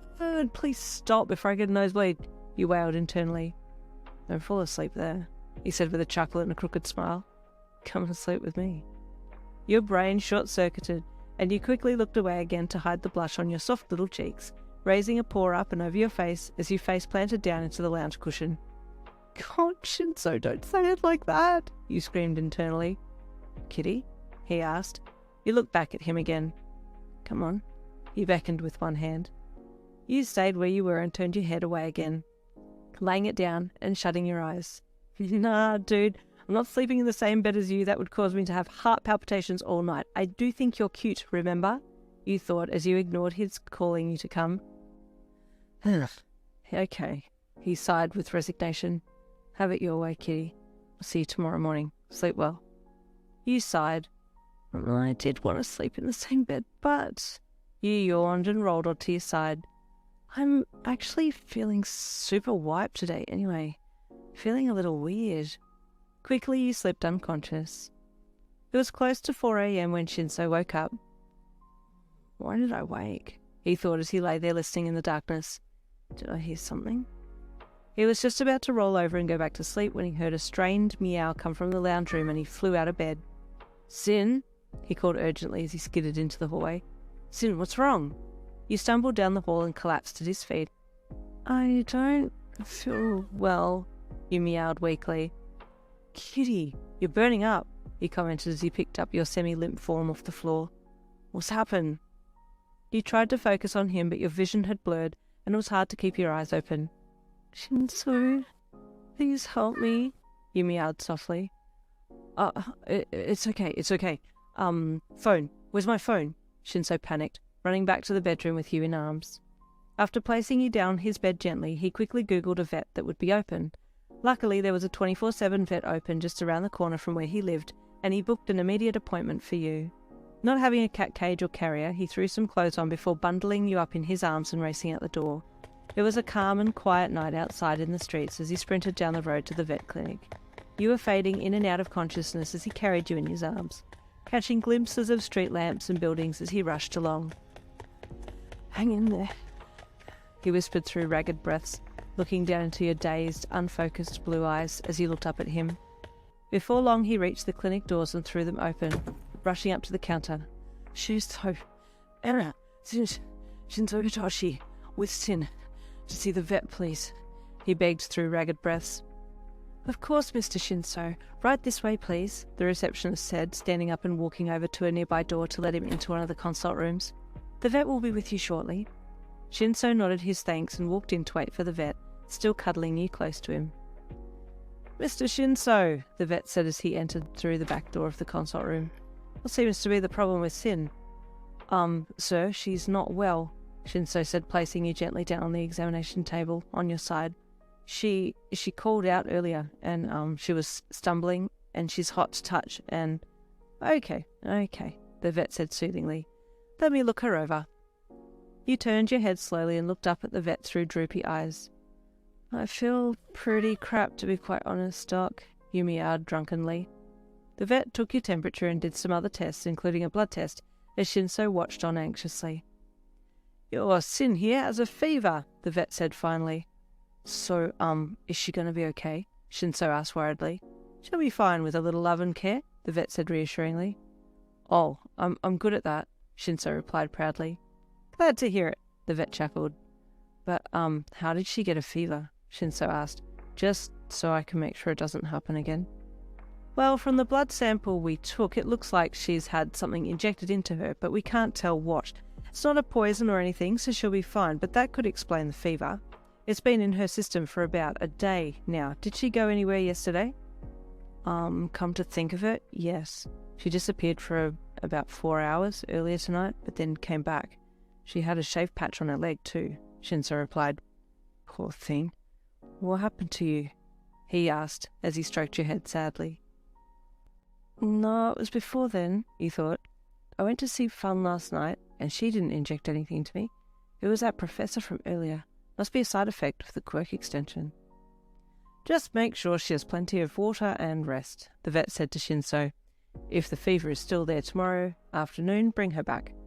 Okay, thank you, sir, Shinsou said as he gently scooped you up and carried you out of the room. Once back home, he carried you to the kitchen, where he scooped up some water from the tap with his hand and held it to your mouth. Here, Sin. Have a drink, he said with a yawn. Being in a daze, still and a bit thirsty, you leaned your face to his hand, slurping up the water noisily. It's a weird way to drink, but okay, he mumbled, watching the water go everywhere. This is the first time I've ever seen you drink, too. Usually I'd have a go at you for being so rude, but I'm tired, he thought, pulling your face back and turning it to rub the water off on his shirt. Ugh, thanks, he groaned at the now wet patch on his top. Serves you right, he laughed internally as he carried you back to his room and flopped into bed with you in arms. Do you need a cold compress on your head or anything? He asked softly as he stroked your still feverish head. You were so tired that you didn't respond, and you didn't fight the fact that you were laying on his chest either. You felt him pick up his phone out of his pocket and text someone, then let his arm flop back down on the bed. I'm not going to school today. I'll just stay home and look after you, he mumbled as he drifted back off to sleep. You smiled to yourself and fell asleep too, the gentle rise and fall of his chest rocking you to sleep. At 11 a.m, you woke up and stretched, blinking your tired eyes slowly in the late morning light. You felt Shinsou stir underneath you and suddenly remembered that you were on top of him. Whoa, my god, sorry, you meowed in fright, quickly jumping off him. Sin, hey, it's okay. Are you okay? Shinsou asked groggily when he felt you spring off him in a panic. He reached out an arm to grab you and caught you just in time. Sorry, did I scare you? He asked gently as he pulled you back into him, rolling onto his side towards you so that he could stroke you from head to tail. How are you feeling? He asked as he lay his head back down the pillow. From better? You meowed, closing your eyes and purring as he ran his fingers down your back. You look better, he commented, continuing to tickle and scratch you in different spots. I'm glad you're okay. I was a little worried. You're such a sweet guy, Shinsou, you meowed softly at him as he rolled onto your side, tail flicking slightly as he looked into his deep purple eyes. He smiled gently at you and pushed himself up to a sitting position. I need to get you some things today, he said, hopping off the bed, like cat bowl, cat food, collar. Fam. Now let's not get carried away here. I'm not eating out of a cat bowl. I'm not eating cat food, and I'm not wearing a collar. I'm not about that kinky collar life, you meowed in protest as you jumped off the bed and followed him to the kitchen on unsteady paws. He looked back at you and saw you following, but that you were a bit wobbly. Hey, whoa, you're weak, Sin. Don't push yourself, he chided as he picked you up. I need to give you some more water. He carried you over to the cupboard and pulled out a bowl to fill it with water. Dude, I've been over this. I don't drink out of bowls. Glass, Shinsou, glass! With a straw, you meowed in earnest. Shinsou ignored your meowing and filled the bowl before placing it on the bench and sitting you down beside it. There you go, he said proudly. You just looked at it, then looked up at him. Glass, you meowed loudly. What's wrong? Why don't you like drinking out of anything? I've only just managed to get you to drink out of my hand, he said, slightly exasperated. How do I get you to drink? He turned back to the cupboard and pulled out a glass, a flat dinner plate and a jug, and filled each of them with water, being careful not to spill the water off the flat dinner plate as he carried it over to you. Carefully he sat them down in front of you on the bench. Okay, choose, he said sternly. You reached your head into the glass and tried to drink the water out of it, but you just couldn't quite get your tongue right to drink it properly, and you growled with annoyance. Oh, okay, so you like proper drinking glasses? He commented with amusement. It doesn't quite work for you though, huh? You looked up and glared at him. Well, what do you want me to do about it? he asked, crossing his arms slightly with defiance. Put a straw in there? You looked at the glass of water, then at him again, desperately refraining from nodding, although you really wanted to. He sighed. Well, it's worth a try. He pulled out the drawer in front of him and reached in, showing you a straw between his fingers as he pulled it out. This? He asked rhetorically. Your eyes lit up and you sucked on the straw the minute that he put it in the glass. Whoa, what? He laughed as he guzzled the water down.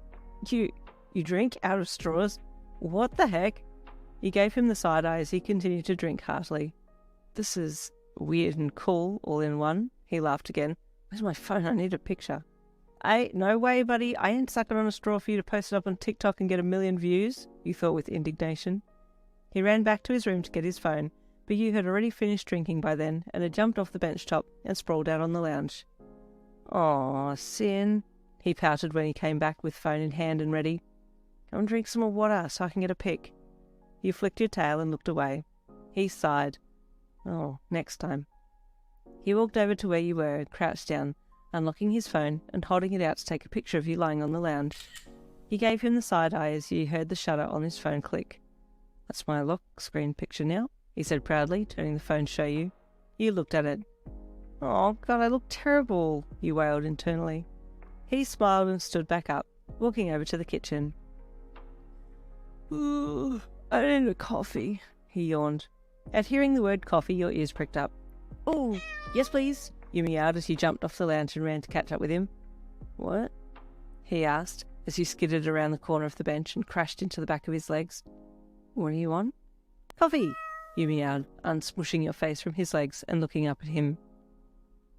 Are you hungry? Shinsou asked as he flicked the coffee machine on, then reached into the cupboard to retrieve the coffee beans and some waffles. Well, now that I've seen you got waffles, you meowed softly, trying not to drool as you watched him move the waffles from cupboard to bench top.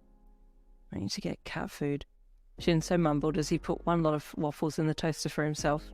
Hey, you meowed in protest when you saw he'd only put one lot of waffles in the toaster. What about me? You can't just eat waffles in front of me and not give me any. You did one little bum wiggle and jumped up onto the bench, missing the top and falling back down on the floor. Sin, what are you doing? Shinsou gasped as he picked you up. Man, you're super clumsy for a cat. You can't even land on your feet. Or maybe it's that you're still not 100% better. Are you still not feeling well? He asked, stroking you from head to tail as you struggled to get out of his arms and jump up on the bench.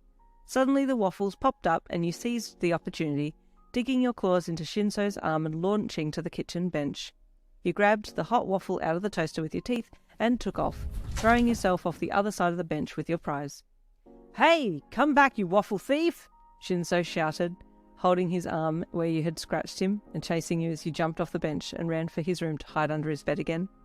Sin! Shinsou puffed as he entered his room and dropped down on his knees to look under the bed. Let's make a deal.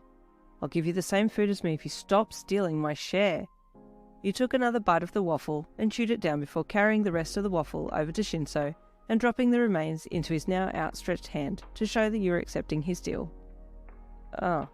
He grimaced as the ripped waffle landed in hand. Thanks. You can have this one, but I appreciate that we've come to an agreement, he said with a chuckle.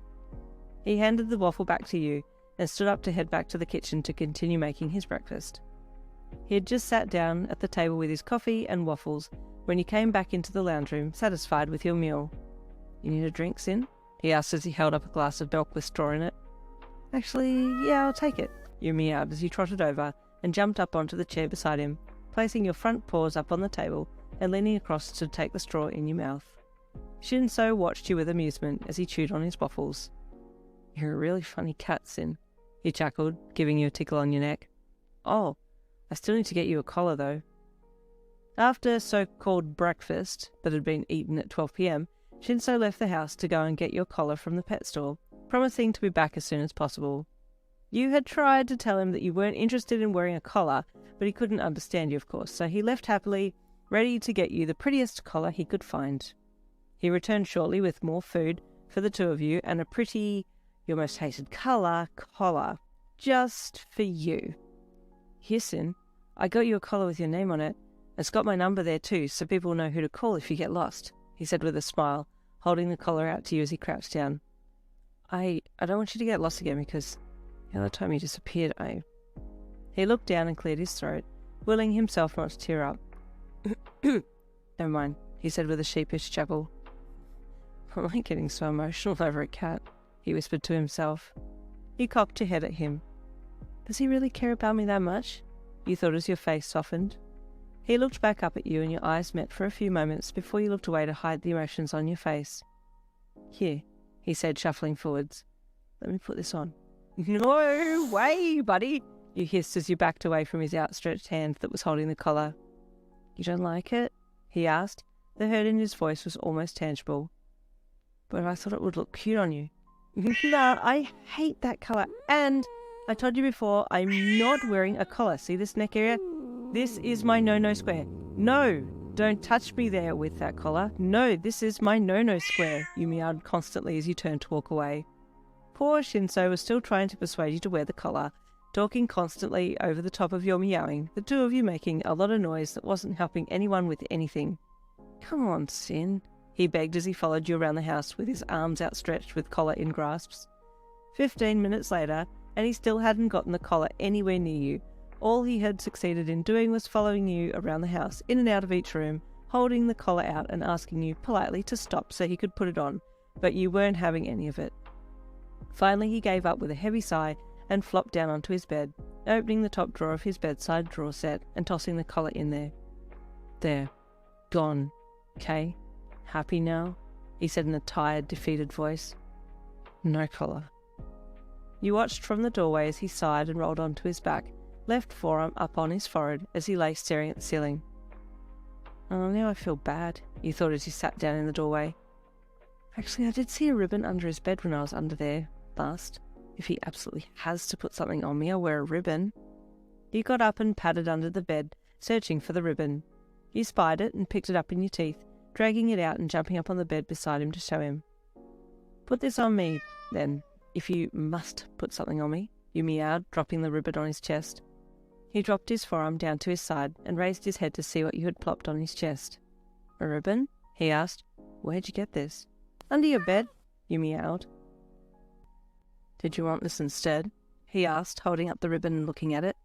You lowered your head for him to tie it around your neck, and he did so, ending it in a neat little bow before giving you a little head scratch. So how do I look? You meowed. He smiled. Thanks, Sin. You know what? Sometimes I think you can actually understand me, he said with a lopsided smile and a gentle chuckle. Yeah? Well, that's because I can understand you, you chuckled internally.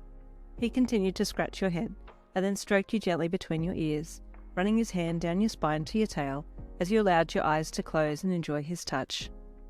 I'm really happy that you're here with me, Sin, he said softly, and you opened your eyes to see him gazing fondly at you. You looked away quickly to hide the blush creeping onto your face, and quickly jumped off the bed, trotting out the door to the lounge room.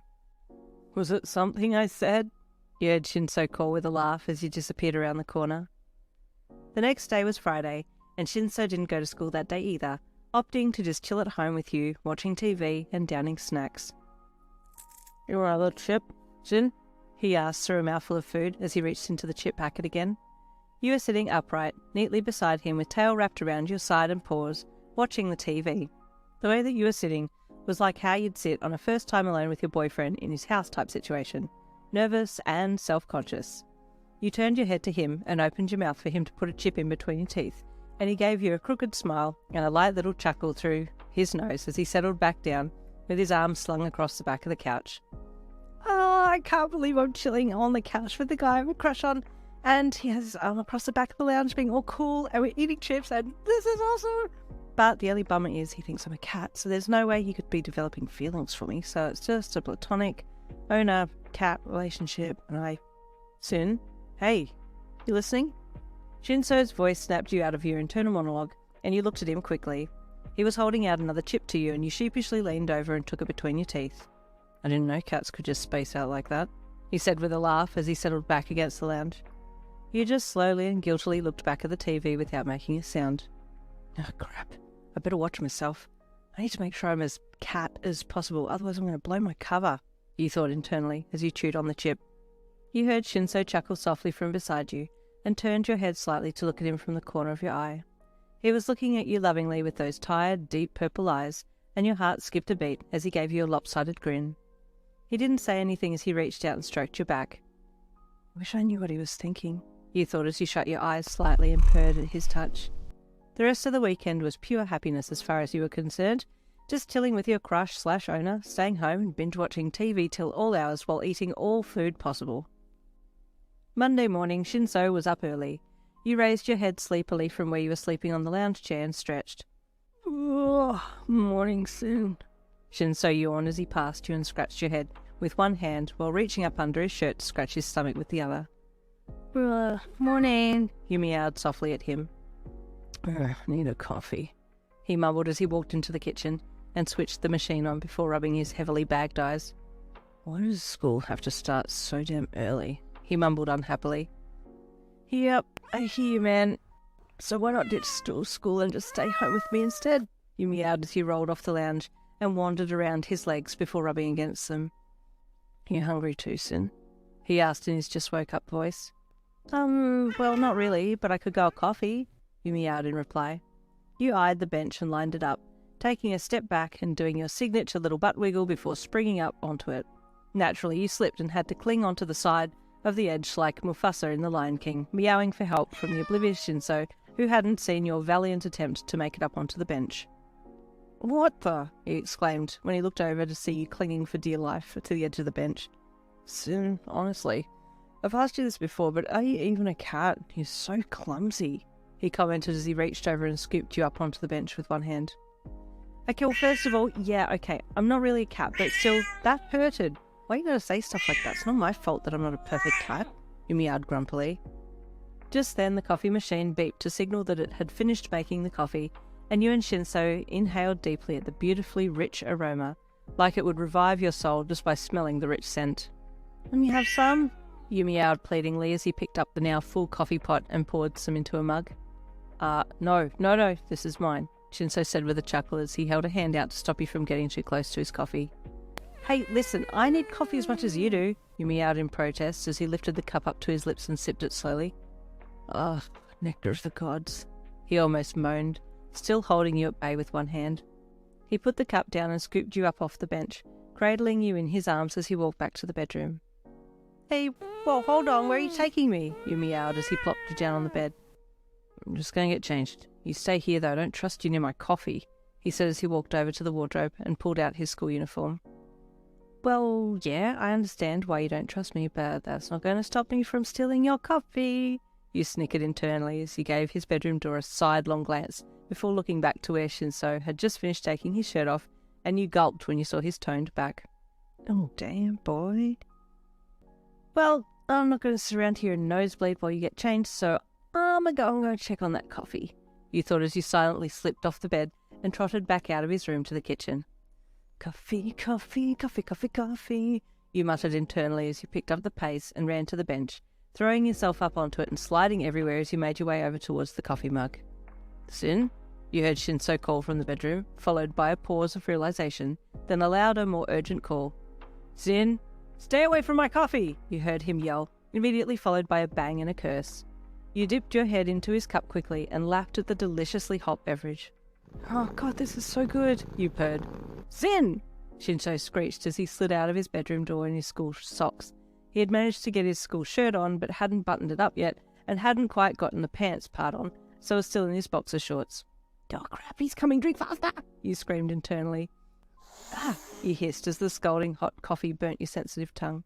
Stop! You heard him yell again, and you quickly stopped drinking and threw yourself off the bench and towards the lounge, bouncing as you hit the top cushion and cartwheeling onto the seat cushion before rolling off onto the floor in a heap. Upon seeing your theatrical dismount from the bench, Shinsou forgot to be angry and burst out laughing, running back around the bench to help pick you up off the floor. Oh crap, he laughed, wiping tears from his eyes. It was hilarious. You okay? You looked up at him as your head spun. Whoa, what happened? You meowed pitifully as you blinked to try and bring him back into focus. I'll teach you for trying to steal my coffee, you silly goofball, he said as he rubbed your head and pulled you against his chest for a cuddle. Okay, I really need to get ready now, he said after holding you for a little longer. I'm taking my coffee to the bedroom and locking the door, he announced as he put you down. Aw, no fair, you meowed in protest. but you were still too dizzy to give chase, so instead you staggered over to the rug and flopped down. Man, that was a stack and a half, you thought as you drifted back off to sleep. When you woke again, Shinsou had left for school, and you were alone in his apartment, free to have a little snoop around. You busied yourself checking out each room and cupboard that you could open, having a little peek at how Shinsou lived, but by lunchtime you were bored out of your mind. You found an empty box in the laundry and suddenly felt a deep urge to just sit in it. Why the hell do I just want to sit in this box all of a sudden? You thought as you padded over to it and gingerly placed your front paws in. This feels so right. After sitting in the box for a few minutes, you decided to continue on to something else and wandered out to the lounge room area to turn the TV on.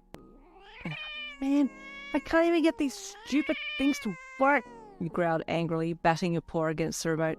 Goddamn paws. After spending a little more time cursing at the remote and the TV, you decided to raid the cupboard for some snacks for lunch. What's he got in there that I can eat? You thought as you eyed the cupboard from the lounge chair. You hopped down and trotted over to it. Putting a paw at the base of the door, you tugged it open. Ooh! You gasped excitedly when you saw all the packets of chips and biscuits on the bottom shelf. Happy eating to me! You grabbed a packet of chips and dragged it out of the cupboard and onto the floor. Now, how do I open this thing? You muttered internally, walking around the packet with a strong look of concentration on your face. Maybe if I jump on it? You backed up a bit and, standing slightly on your back legs, tucked your front paws under you and raised them up to your chin before doing a little hop and smacking them down on the packet. That didn't work. I'll try again. Around the packet you went, bunny hopping on your back legs and occasionally pouncing on the packet with your front paws. I need something heavier. You looked up at the bench and remembered the toaster. Ah, perfect. Nudging the packet over to the base of the bench with your nose, you then clambered up onto the bench top and pushed the toaster across the counter to the edge.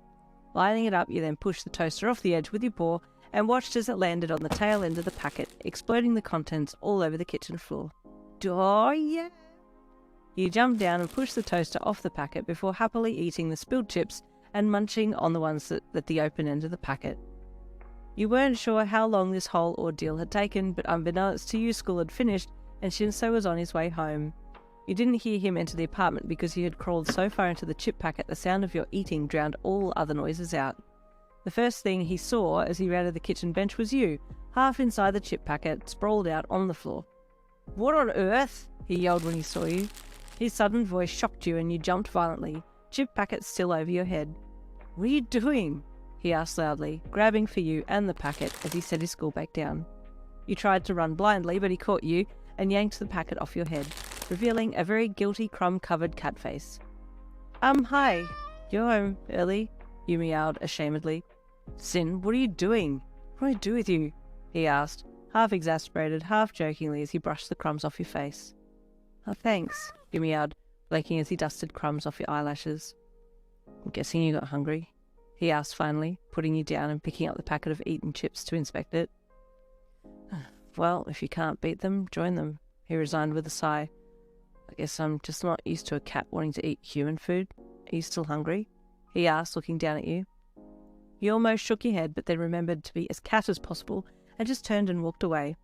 I take it it's a no then? Shinsou chuckled while shaking his head. That night, Shinsou had made dinner for the two of you. Zin, he called from the kitchen. Dinner's ready. Say what now? He's made dinner for me? You thought as you trotted out of his room. You ran over to his legs and wrapped yourself around them, purring happily while you looked up eagerly at the plate that he was holding. What did you make? You asked as you hopped up on the chair next to him at the table. Being the considerate guy that he was, Shinsou had made something that was easy for you to eat too.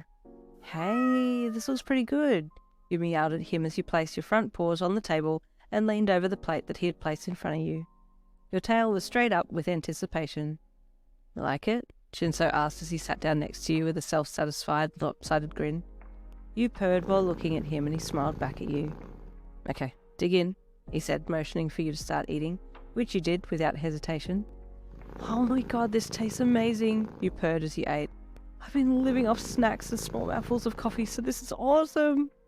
Well, that purring's a good sign, surely, Shinsou commented with a laugh as he reached over and stroked your head as you ate. After dinner, you were lying on the lounge, stuffed and content. Shinsou had finished washing up and had walked around and plopped down on the lounge next to you. There was a comfortable silence as he reached for the TV remote and flicked the TV on, lounging back against the chair and cocking one leg up on the lounge. Why don't you come over here a little bit? He said softly as he reached out and gently scooped you up, placing you down on his lap. Oh my god, you freaked internally. I'm in his lap. This is not a drill. I repeat, this is not a drill. But then you were too full to be bothered to try and move, and as his gentle hand caressed your head and back, you slowly drifted off to sleep. It must have been a good 3 hours later that you woke suddenly. Oh god, what time is it? You meowed softly, opening an eye to see where you were. It was then that you remembered that you were in Shinsou's lap. Oh no, you gasped internally and jumped up to get off him. Oh, thank god, he groaned suddenly and tried to get up quickly off the lounge. Huh? What? You thought as you turned to look at him. Cramp, pins and needles, legs, oh god, he wailed and hissed as he stumbled and limped his way towards the bathroom. What happened to you? You meowed at him as you watched him struggle to walk. Do you have pins and needles because you sat in the same spot for too long? Wait, is it because you didn't want to move me? Shinsou had made it to the bathroom by now and quickly shut the door. Hey! You meowed, jumping off the lounge and trotting over to the closed door. Answer me! You should have just moved me, you overkind doofus. Not now, Sin. You heard him call from the other side of the door when he could hear your incessant meowing. I've been trying to get to the bathroom for like 2 hours now. 2 hours? You meowed in shock. Honestly, you should have just pushed me off. Okay, I'm coming, Shinsou called back. You heard the sound of the toilet being flushed and then the sink tap being turned on and off. Finally, he opened the door. There, you can come in now, he said, holding the bathroom door open. No, I don't want to go in. I just wanted to tell you that you should have pushed me off when I was asleep on your lap and you needed to pee, you meowed before turning and trotting away. Seriously? You meow and meow to be let in, and then when I open the door you walk off? Shinsou called after you. The next day was a school day, again, and you were determined to not be left at home on your own this time. So as Shinsou left for school, you squeezed out of his bedroom window and made your way towards UA. I'll surprise him by meeting him at the gates, you thought as he ran across the brick walls and roofs in the direction of the school. Naturally, you beat him there and sat down neatly by the front gate, accepting the attention of the students as they entered the grounds. Being a cat, you attracted hordes of people in seconds. Oh, a cat, a voice gasped happily from nearby, and you looked over to see the flirtatious spiky blonde with the black lightning streak in his fringe that your friend had fallen for. Is it? Another excited voice said, and you looked to see who had spoken. It was the friendly spiky redhead. Hey, kitty, the blonde said with a bright smile, crouching down near you and extending the back of his hand to you. Oh, this is the guy that's friends with Shinsou, you thought happily, trotting over past the other students to get to the blonde. Oh, hey, he likes you, the redhead said. I'm a girl, you meowed indignantly at the redhead as the blonde patted you. Oh, such a pretty meow, the blonde gushed. What the? Sin? You heard a voice call from nearby, and you recognized it straight away. Shinsou! You meowed excitedly and ran towards him. He bent down and opened his arms to let you jump into them. What are you doing here? He asked incredulously with a slight chuckle as he lifted your face and rubbed your cheek against his. Is he yours? The spiky redhead asked Shinsou. Yeah, Kiri, she's mine, Shinsou corrected him. Oh, she's a girl, Krishna replied with a sharp, toothy smile. She's a pretty cat. Yeah, thanks. I think she's gorgeous, Shinsou said softly, and you turned your head and buried it into his chest to hide the blush on your face. You call me gorgeous? You squealed internally. She really is a cute cat, dude, the blonde said, walking over to Shinsou. Thanks, Kaminari, Shinsou said, addressing the blonde. Why are we all standing out here and not in class? A bored voice asked, and next minute you found yourself quickly shoved inside Shinsou's school top. Fortunately, Shinsou had a shirt on underneath his uniform, so you weren't against his bare chest. We're just on our way in, sir, Shinsou said quickly in reply to the question. Yeah, sorry, Aizawa-sensei, Kirishima added. Oh my gosh, I'm inside my crush's shirt, you squealed internally. Wait, Aizawa, is that their teacher? I hope he didn't see me. You stayed as still as possible, so as to go unnoticed, and from where you were hiding you could feel Shinsou had started walking. Dude, are you bringing your cat to class? You heard Kaminari ask in a whisper. Yeah, Shoto replied. Your game? What if Aizawa finds out you have a cat in your shirt? Kaminari whispered with an amazed chuckle. Aizawa likes cats, so I don't think I'll get in that much trouble if he finds out. And plus, Sin is a smart cat. She'll stay quiet and hidden, Shinsou replied. Well, I guess I can't let him down then, can I? You thought as you stayed snuggled up inside his shirt. The day went well, and throughout the class you remained inside Shinsou's shirt, occasionally popping your head out to have a look around, but always keeping an eye on Aizawa to make sure he didn't see you. Aizawa never did see you, thankfully, but a few other startled classmates did, and the look of shock and surprise that transitioned to a look of pure excitement on their faces at seeing a cat head pop out from a very cool and calm Shinsou's top was a very entertaining sight, to say the least. The breaks in between classes and lunchtime saw you being the centre of attention, as Shinsou's classmates crowded around him and gushed over your cute little face as it popped out of his shirt.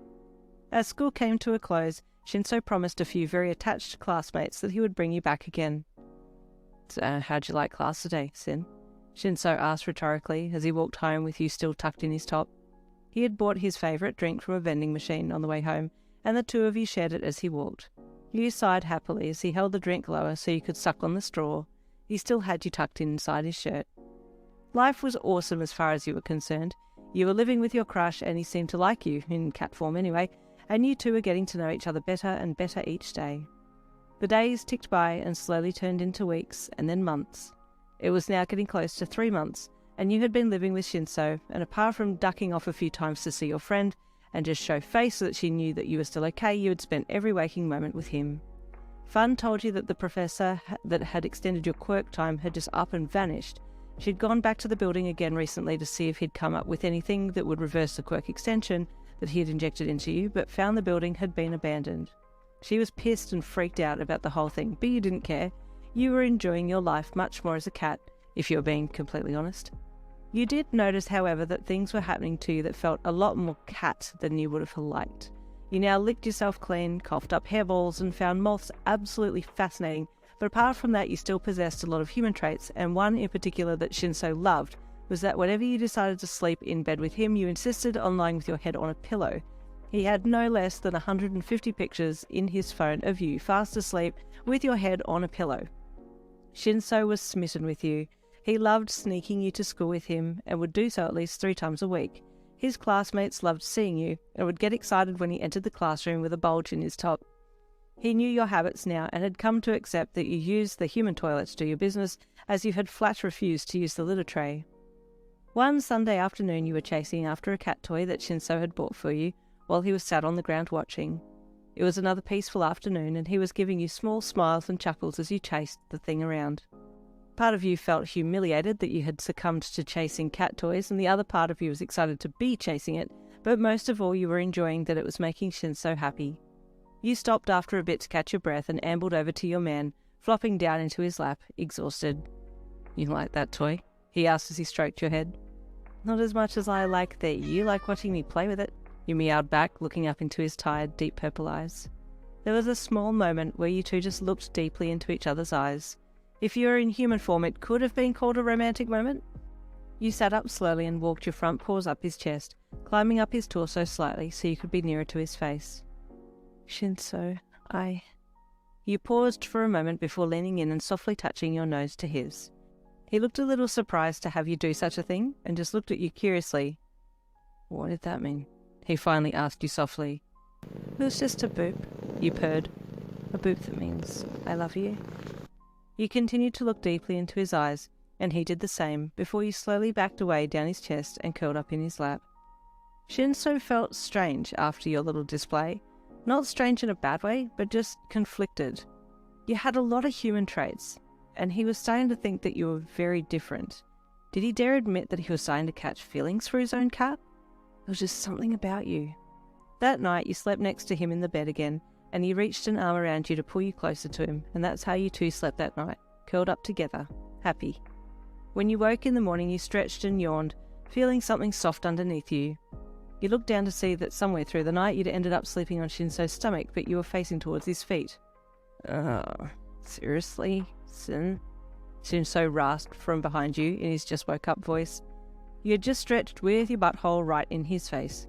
"Oh my god, I'm so sorry, Shinsou," you meowed frantically, spinning around to face him. "How embarrassing." "Oh, it was bound to happen at some point," he mumbled, rolling onto his side to tip you off onto the bed. "Hey, well, now that we're up, Let's eat. I'm starving, you meowed, batting softly at his nose. What do you want? Food? Already? It's not even 6 a.m. yet, he yawned. Look, buddy, somewhere around the world someone's eating, so let's get to it, you meowed in response. Okay. I'm up. He yawned again and dragged himself out of bed after you. Hey, also, before I forget, I won't be able to take you to school today, Sin, because I have practical quirk class, so I'll have nowhere to put you, Shinsou said as he followed you down the hall to the kitchen. But you always take me today, you meowed sulkingly. I guess I could hide you in my locker for a bit, Shinsou commented out loud to himself.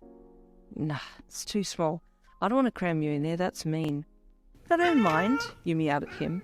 As long as I get to see you for most of the day, I can deal with being in a small space for a while.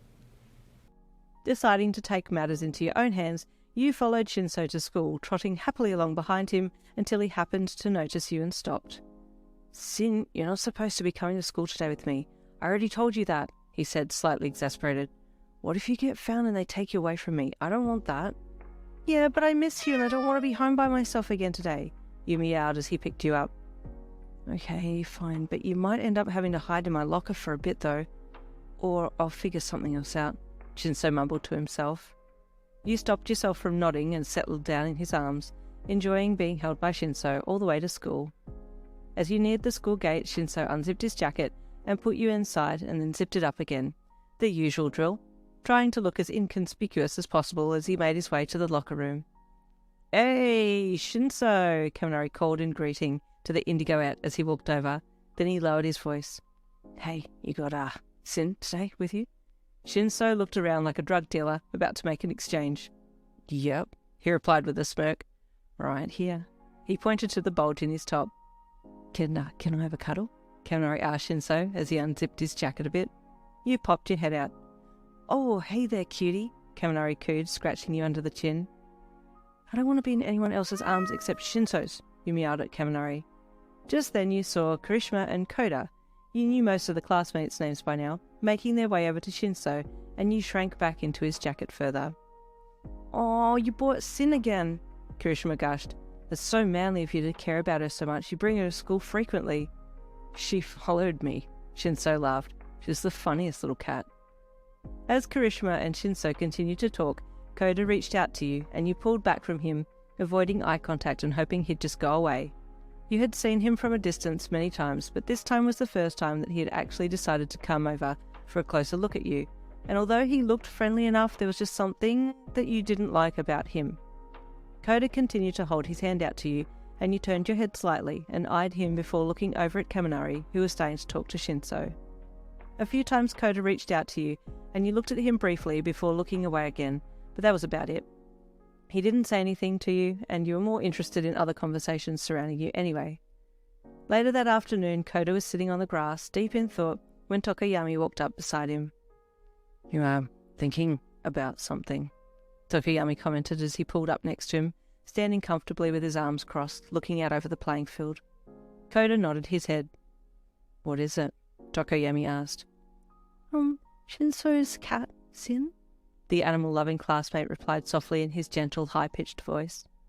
Tokoyami remained silent, giving Koda the cue to continue talking. I don't think Sin is a cat, Koda said, slightly confused, looking down as he tapped his 2 index fingers together. Tokoyami looked at him, slightly shocked by his words. What do you mean by that? It didn't respond to me, Koda said softly and sadly, still looking at the ground. Should it have? Tokoyami asked, curious now. Koda nodded. I used my quirk on it, and it didn't work. There was silence as Tokoyami tried to process what Koda had just said. In what cases does your quirk not work on animals? Tokoyami asked. If the animal is not an animal, as in, if it's something or someone impersonating an animal, or if the animal is deaf, Koda replied almost inaudibly, still confused by the whole situation. Interesting, Tokoyami replied, mulling over what Koda had said.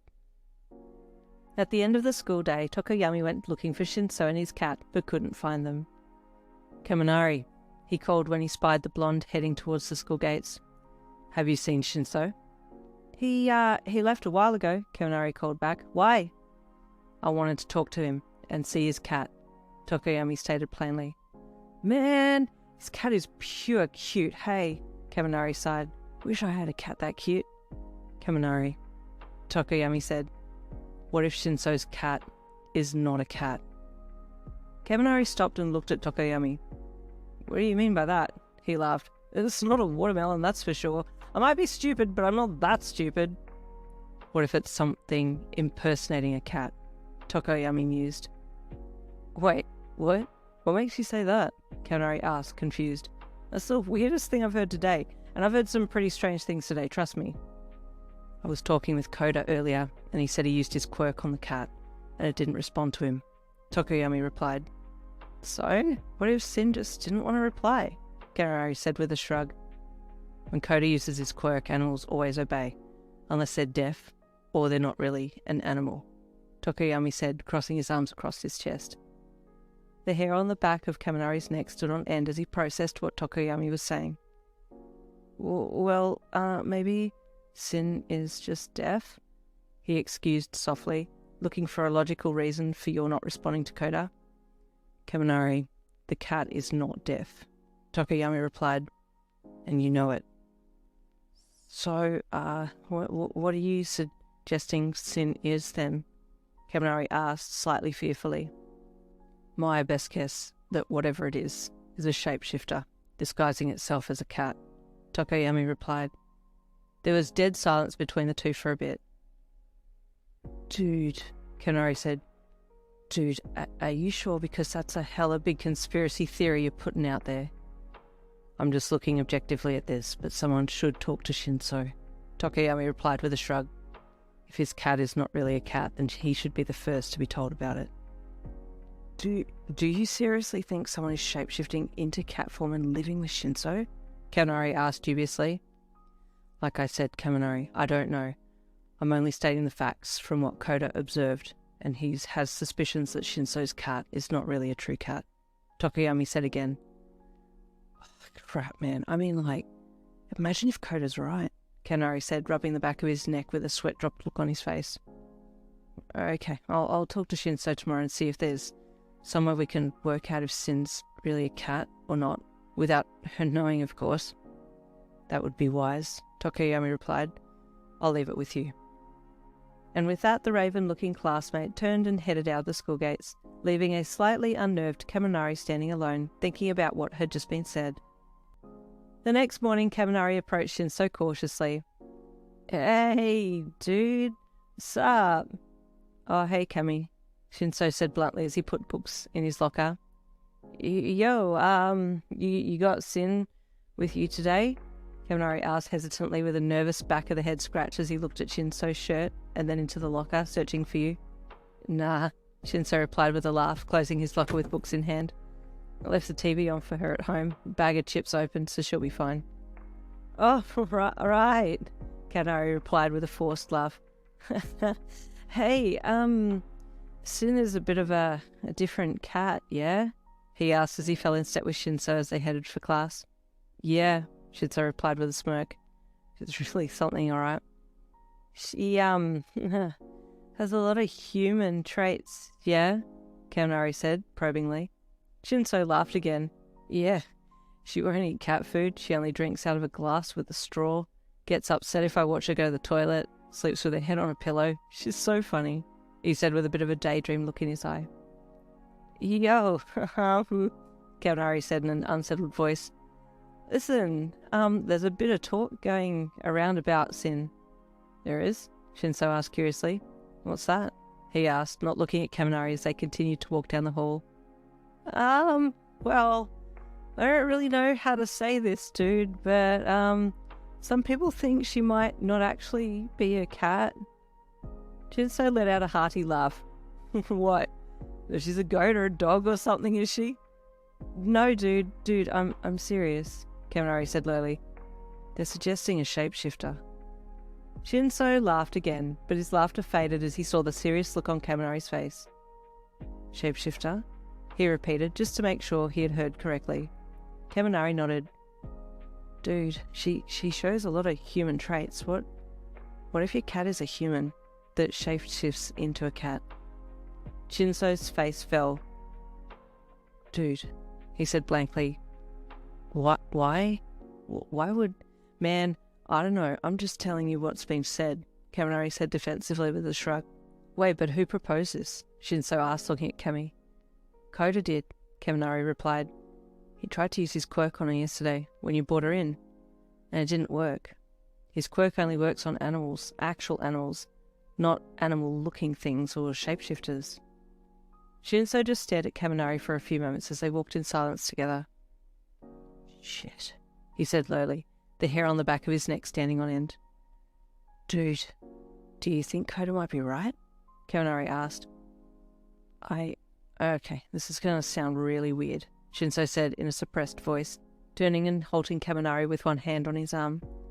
But I think I've had my suspicions about this for a while. There's just something different about Sin. I can't put my finger on it. Man, someone's living with you and you don't even know who it is, Kaminari said in a hushed tone. This is so freaky, Shinsou replied. Why would someone want to shapeshift into a cat and live with me though? Dude, I don't know, but let's see if we can come up with some way to make sure once and for all, hey? Kaminari replied. The rest of that morning, Kaminari and Shinsou were in their own little worlds, deep in thought about how to expose you. That's if you really were a shapeshifter. Shinsou's mind was swirling with so many questions. But I've never seen any evidence of a human being in my apartment when I'm not there. Surely if Sin isn't really a cat, she'd have to shift back to human form at some point. But when? When I'm at school? At night when I'm asleep? How long is her quirk duration? How can I figure out if she's a cat or a human? Meanwhile, Kaminari had questions of his own. If Shinsou's cat is actually a human, I wonder if she's still a chick, and if she's as cute as she is in human form as she is in cat form. At lunchtime, Kaminari saw Shinsou heading out the school gates, so he ran to catch up with him. Hey, dude, you going home? He called as he caught up. Yeah, I just wanted to try something out on Sin. Then I'll come back, Shinsou said plainly. You gonna be okay, dude? Kaminari asked. What if you do call her out and she turns out to be some kind of villain or something, and... His voice trailed off. I'll be fine. I'm supposed to be a hero in training, right? Shinsou replied with a lopsided grin. If I'm not back for afternoon classes, send back up, okay? I'll text you my address, he said as he turned and continued down the gates. Kaminari sighed as he watched Shinsou leave. Man, I hope he's okay, he thought. Sin, you home? Shinsou called as he entered his apartment gingerly. He walked silently down the hallway and stopped when he saw you on the lounge. You looked up at him from where you were sprawled out, relaxed. Hey, you're home early. What time is it? You meowed to him as he looked at the clock. Lunchtime? You thought as you looked back at him. Shinsou still hadn't moved from the hallway and was watching you intently. Slowly he walked over and sat down next to you on the lounge, eyes still keenly trained on you. What's up? You meowed at him as you stretched. Why are you looking at me like that? Hey, so, what have you been watching on TV? He asked you. Oh, nothing much, you meowed at him as you looked back at the TV. Some random midday movie. Oh, I need to take my shoes off, Shinsou said suddenly, and you looked down at his feet. Yeah, I mean, you always do unless you're leaving again soon, you meowed as you looked from his shoes back to his face. He still looked at you intently. Well, I guess I'd better be going to my afternoon classes. Just look at the time, he said, not even looking over to where the clock was. You looked past him and read the time. Yeah, I mean, I don't know why you came all the way home unless you missed me, you meowed. You'll be late if you don't leave soon. Your eyes met Shinsou's again, and he had the strangest look on his face. It was then that you realised that he had been looking at you the entire time that you had been chatting with him. You okay, Shinsou? You've been staring at me this whole time. What's wrong? You meowed, sitting up and turning towards him, taking a step closer to him. He backed away quickly. I better go. I'll see you later, okay? He said hurriedly as he got up and left. Okay, sure, see you soon, you meowed as you watched him rush to the door. That was weird, you thought, then shrugged. Oh well, never mind. Kaminari was waiting nervously at the gate as Shinsou came running in. Dude, you're okay. Thank God, what happened? What did you do? Kaminari asked as he ran over to Shinsou and placed a hand on the wheezing Indigoette's shoulder. Man, I'm pretty sure you're right about Sin not being a real cat, Shinsou replied breathlessly from his run as he bent over and placed his hands on his knees. Why, dude? What happened? Kaminori asked urgently. Okay, so I made small talk. I mentioned different things around the house, and she looked at them, like, legitimately understood what I was saying, Shinsou said, his sentence tinged with a mix of awe and fear. Is she just a super smart cat? Kaminori offered. Dude, I said, I'd better get going to my afternoon classes. Look at the time. And she looked past me to the clock. She knew I was referring to the clock, even though I didn't say the word clock. That's definitely beyond cat smart. She's definitely a shapeshifter, Shinsou said confidently. And I know how I'm going to prove it too. Later that afternoon, you awoke to the sound of the front door opening and stretched lazily.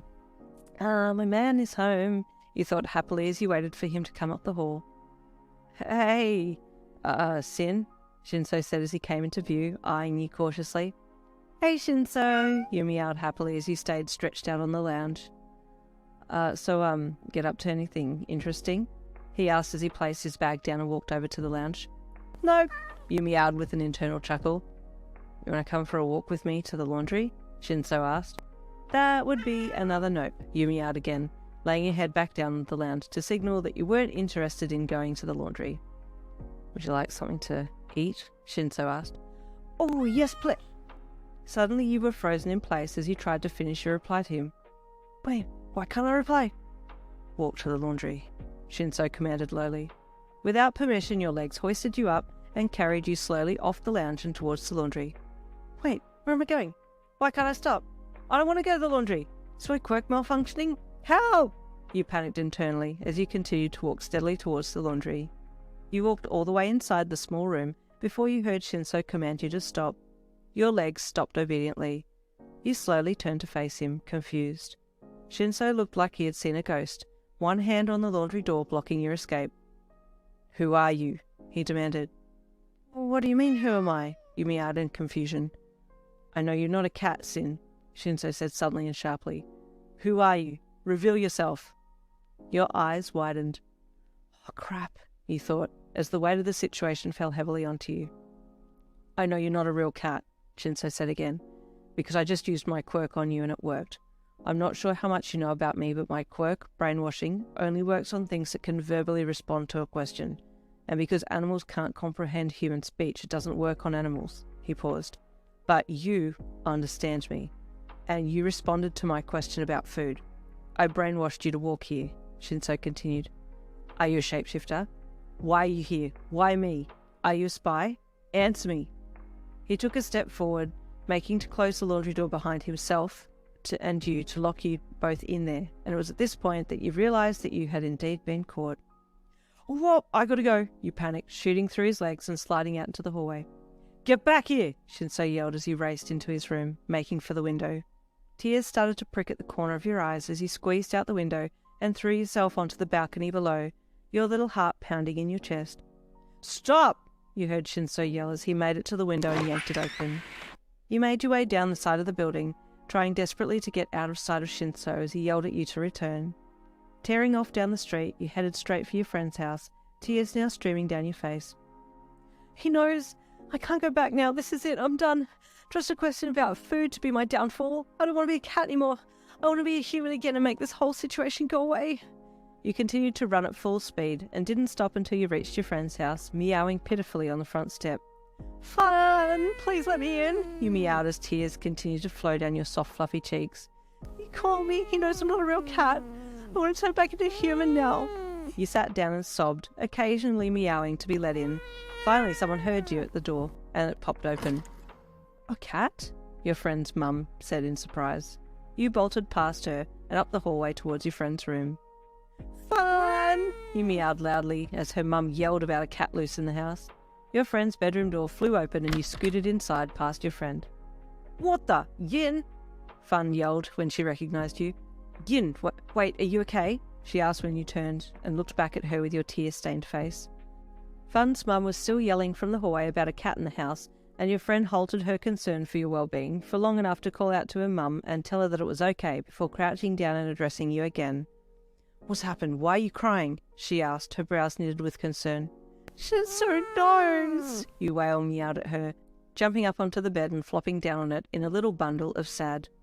Are you hurt? Your friend asked, unable to decipher your meow. You shook your head. No, not physically, but I'm hurting in my heart. You meowed sadly. My amazing life with Shinsou's over now. I'll never get to be with him again. You wailed dramatically. I need to get this quirk duration thing lifted. I can't understand a word you're saying, your friend grumbled. Let me make some calls. You started sobbing again, curling up on her bed as the tears flowed freely. The game was over. Finished. Okay, Yin, I need to take you to the vet, your friend said after making some calls. Vet? You meowed. A vet isn't going to be able to help me. Why vet? I don't know what you're saying, but just trust me on this one, okay? Fun replied. They're a special vet. Okay, well right now I couldn't care any less if they just shot me, he replied sadly. Listen, I don't know what's happened, but we'll get you sorted, okay? Fun said, patting you on the head. We've made the appointment for tonight, so we need to leave now. Are you going to walk or do I need to carry you?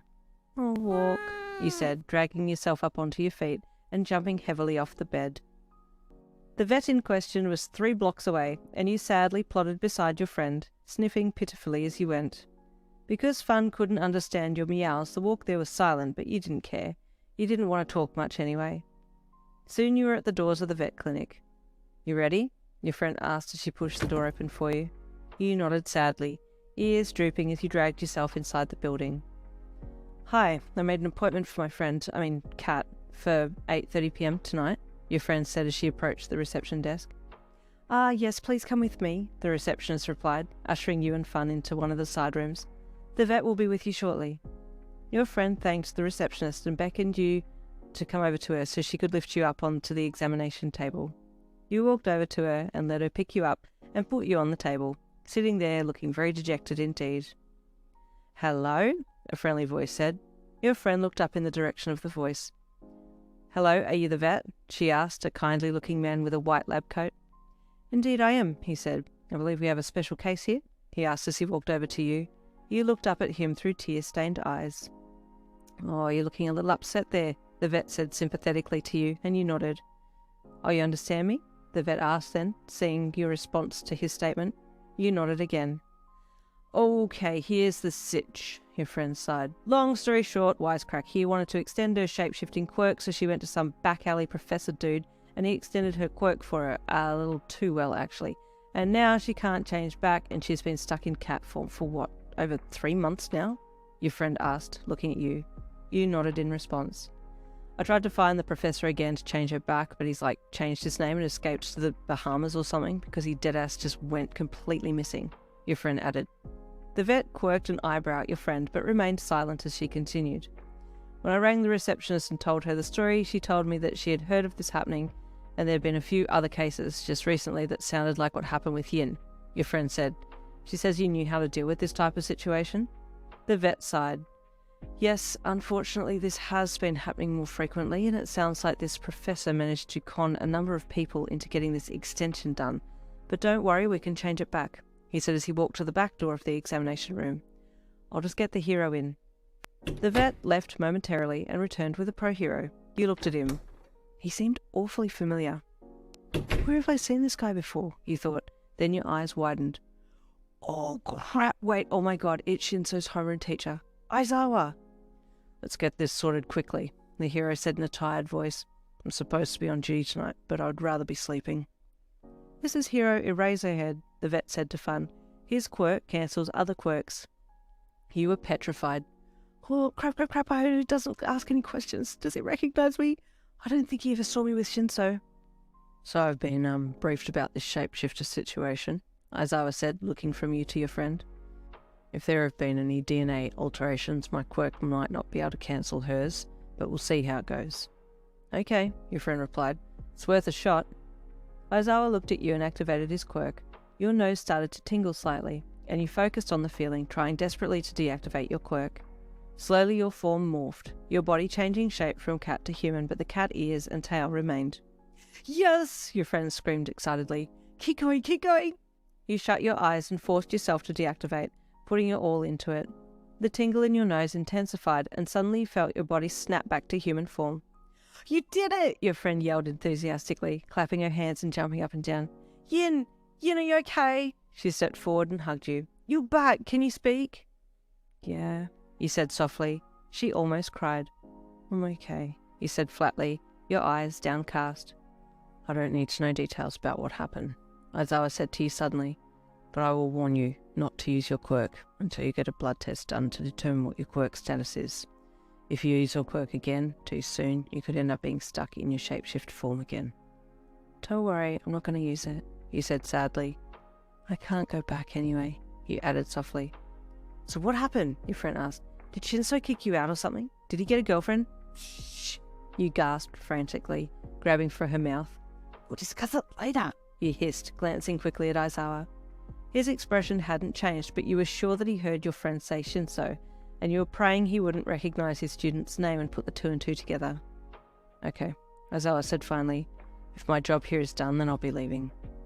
Thank you for helping me, you said quietly to him. Don't mention it, he replied dryly. Just take care. You nodded and looked down again. After finishing some paperwork with the vet, you left with your friend and walked back to her house. Did you want me to let your family know that you're coming back home tonight, or... can I stay with you tonight? You asked. I don't feel like answering questions. Yeah, okay, she replied. But I am curious to know what happened. You've been living with this guy for 3 months. What did he do? He found me out, you replied stiffly, tears pricking at the corners of your eyes. How? Your friend gasped. He used his brainwashing quirk on me and it worked. That's how he knew I wasn't a real animal, because it only works on humans. Oh man, tough gig, your friend commented. No, but wait, what did he get you to do? Was it some kind of kinky stuff? She asked, mortified at the thought. No, you shot back defensively. No, he told me to walk to the laundry when I didn't want to. Well, that's just as disturbing. Who forces someone into a laundry room without consent? Fun said cheekily, trying to make light of the story, but you were too down to care for jokes. A tear slipped down your cheek. I really liked Shinsou. Those 3 months were the best 3 months of my life, you said, sniffing heavily. Hey, it's okay, your friend replied, hugging you sympathetically. I know you feel crap right now, but you'll get over this. I don't think I ever will, you thought. The next morning you woke up in your friend's room. She had laid out a mattress on the floor for you, and as comfy as it just wasn't Shinsou's bed. You rolled over and buried yourself beneath the covers, thinking back over the months that you'd spent with Shinsou. Your heart ached and you started crying again. This was going to take a little while to get over. You finally got up and took a shower. Your friend had left for school already, but you had decided to just stay at her home and recuperate for the day. Or maybe 3 days. You just didn't feel like interacting with anyone. As you undressed, you looked up into the mirror and realised that you still had the ribbon on that Shinsou had tied around your neck instead of the collar. You ran your fingers over it lightly and more tears welled up in your eyes. Taking it off slowly, you placed it gently on the bathroom counter. I'll wear this as a memento, you thought as you turned and hopped into the shower. The next few weeks were an adjustment for you. You went back to living at home with your family, started attending school again, and did your best to avoid the awkward question of where did you go for 3 months? You just told people you studied abroad for a bit, and most people accepted that. Shinsou was taking your departure pretty roughly too, and he'd be lying if he said he didn't wander the streets some night hoping to catch a glimpse of you, or hoping that you would come running back to him. Most days at school he would just daydream off and miss whole lessons, wondering where you had gone and who you really were. His grades started to suffer a bit, and a few times he had been pulled aside by teachers and the principal to ask if everything was all right. He promised he was fine.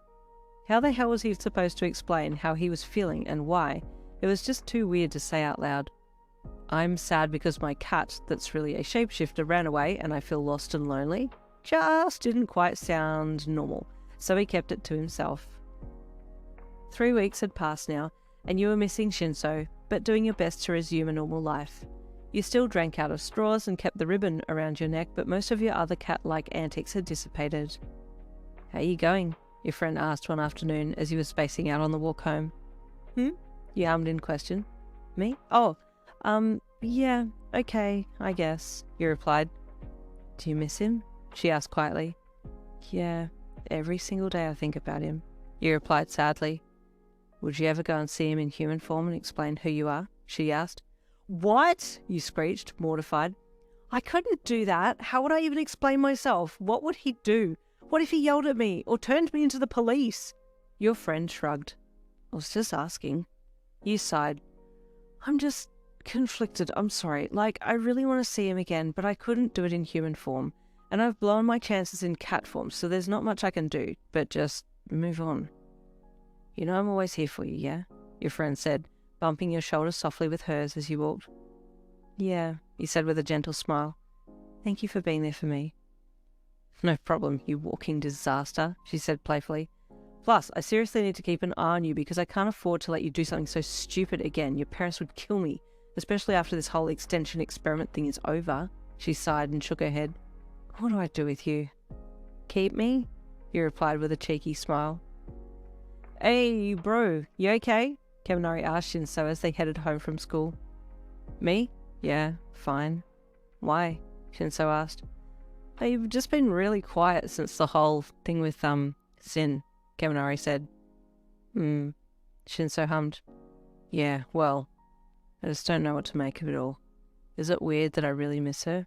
Nah, dude, not weird at all, Kami replied, kicking a stone as they walked. Would you ever try and find out who she was? How would I even go about that? Shinsou asked. Go to the quirk registry and look up shapeshift quirk users, then narrow it down from there, Kaminari offered. Nah, that'd take forever, Shinsou sighed. And what would I even say if I found her? Hey, it's me, the guy you lived with for 3 months. I went looking for you because I missed you. How weird does that sound? He said with a snort. Yeah, but what if she's super cute and has been wanting to find you two again? Kaminari said. And what if she's wanting to never see me again? Shinsou deadpanned back, rolling his head to the side to look at Kaminari with his tired purple eyes. Should just move on. Kaminari shrugged. Okay, man, I'm always here for you though. If you ever want to find her again, I'm down to help. Thanks, Kaminari. I really appreciate it, Shinsou said with a grateful small smile. The next day at school, Aizawa took a special class on the dangers of quirk manipulation. I've been involved in a few cases recently involving quirk duration extensions, he said in his notoriously bored voice. I just want you to get into groups and discuss the negative effects of the manipulation, then present to the class. Everyone broke into groups and discussed the topic, and then did their presentations. Shinsou was elected to read out the answers from his group and took to the front of the class to present them. One negative aspect, he stated, is the wielder could get stuck in permanent quirk activation and not be able to deactivate. Good point, Shinsou, Aizawa said from where he stood to the side of the classroom, leaning against the wall with his arms crossed across his chest. One case I was involved in had this exact issue. The wielder was a shapeshifter and she got trapped in her shift form. Shinsou paused when he heard Aizawa's comment. His deep purple eyes met his teacher's and he looked at him for a moment before speaking. Sir, did you just say the wielder got caught in shift form? Can I ask what she shapeshifted into? Shinsou asked. It was a cat form, Aizawa stated plainly. Shinsou's eyes widened. Sir, when did this case happen? Was it a few weeks ago? Yes, about 3 weeks ago. Why do you ask, Shinsou? Aizawa asked curiously. Was it a white cat with blue eyes? Shinsou asked in a strained voice, his vocal cords seizing in anticipation of the answer. Aizawa eyed Shinsou carefully before answering. Shinsou, can you see me after class? He said. Yes, sir, the indigo replied. Crap, is it her? Oh God, I hope it's her. Shinsou waited patiently for class to finish, his heart nearly beating out of his chest. As his classmates left the class, he walked slowly to the front of the room with hands in pockets. You wanted to see me, sir? He said nervously to Aizawa. Shinsou, did you know the white cat with blue eyes? Aizawa asked bluntly. I think I might have, Shinsou replied, but how can I be sure it's the cat that I know? When I turned the wielder back into her human form, her friend asked her what had happened between her and someone named Shinsou. At the time I thought it was a coincidence of names, but I think you two may have known each other. Do you know this person? Aizawa questioned. Shinsou's mouth had run dry by this point, and he numbly reached for his phone. Is this the cat? Do you remember? He asked, showing Aizawa his locked screen on his phone. It was the picture of you lying on the lounge at his house. Yes, that's the cat, Aizawa replied. Do you know her personally? Sir, I don't know how to say this without sounding completely insane, but this cat lived with me for 3 months. She ran away when I discovered that she wasn't a real cat, but a shapeshifter. I had never seen her shift, but I got suspicious when she showed too many human traits. I used my brainwash quirk on her and it worked. I called her out on it and that's when she took off. Aizawa nodded. I see. Was she okay? Shinsou asked softly. When you saw her, was she okay? She was quite upset. Aizawa replied truthfully, but apart from that, she was in good health. Oh, I see, Shinsou replied, looking down. You wouldn't happen to know her name, would you? Sorry, I didn't get her name, Aizawa replied bluntly, but I can give you the name of the vet clinic that she was taken to. Oh, yes, please, Shinsou said enthusiastically. Later that afternoon, after school, Shinsou went straight to the vet clinic to ask questions. Hi, my name is Shinsou Hitoshi, he said to the friendly receptionist. I was wondering if I could talk to the vet who assisted in a quirk extension reversal. We've had a few of those cases come through recently. Do you know the name of the vet that you wish to speak to? The receptionist asked. No, sorry, Shinsou replied sheepishly. This case happened about 3 weeks ago. Is this in relation to a follow-up, or do you require the extension reversal for someone? The receptionist asked. Oh, neither, Shinsou replied. I just need a name. I'm sorry, that's classified information, the receptionist replied. We can't give out names of our patients. Oh, I see, Shinsou replied. It would be really immoral to use my quirk right now, even though I really want to, but I won't. Okay, thank you, he said and turned to leave. Looks like I'll need to go to the quirk registry after all. Pulling out his phone as he left the clinic, he rang Kaminari. Hey bro, what's up? Kaminari asked as he had answered his phone. Hey, I need some help to find Sin. Well, the human form of Sin, Shinsou said, a little sheepishly.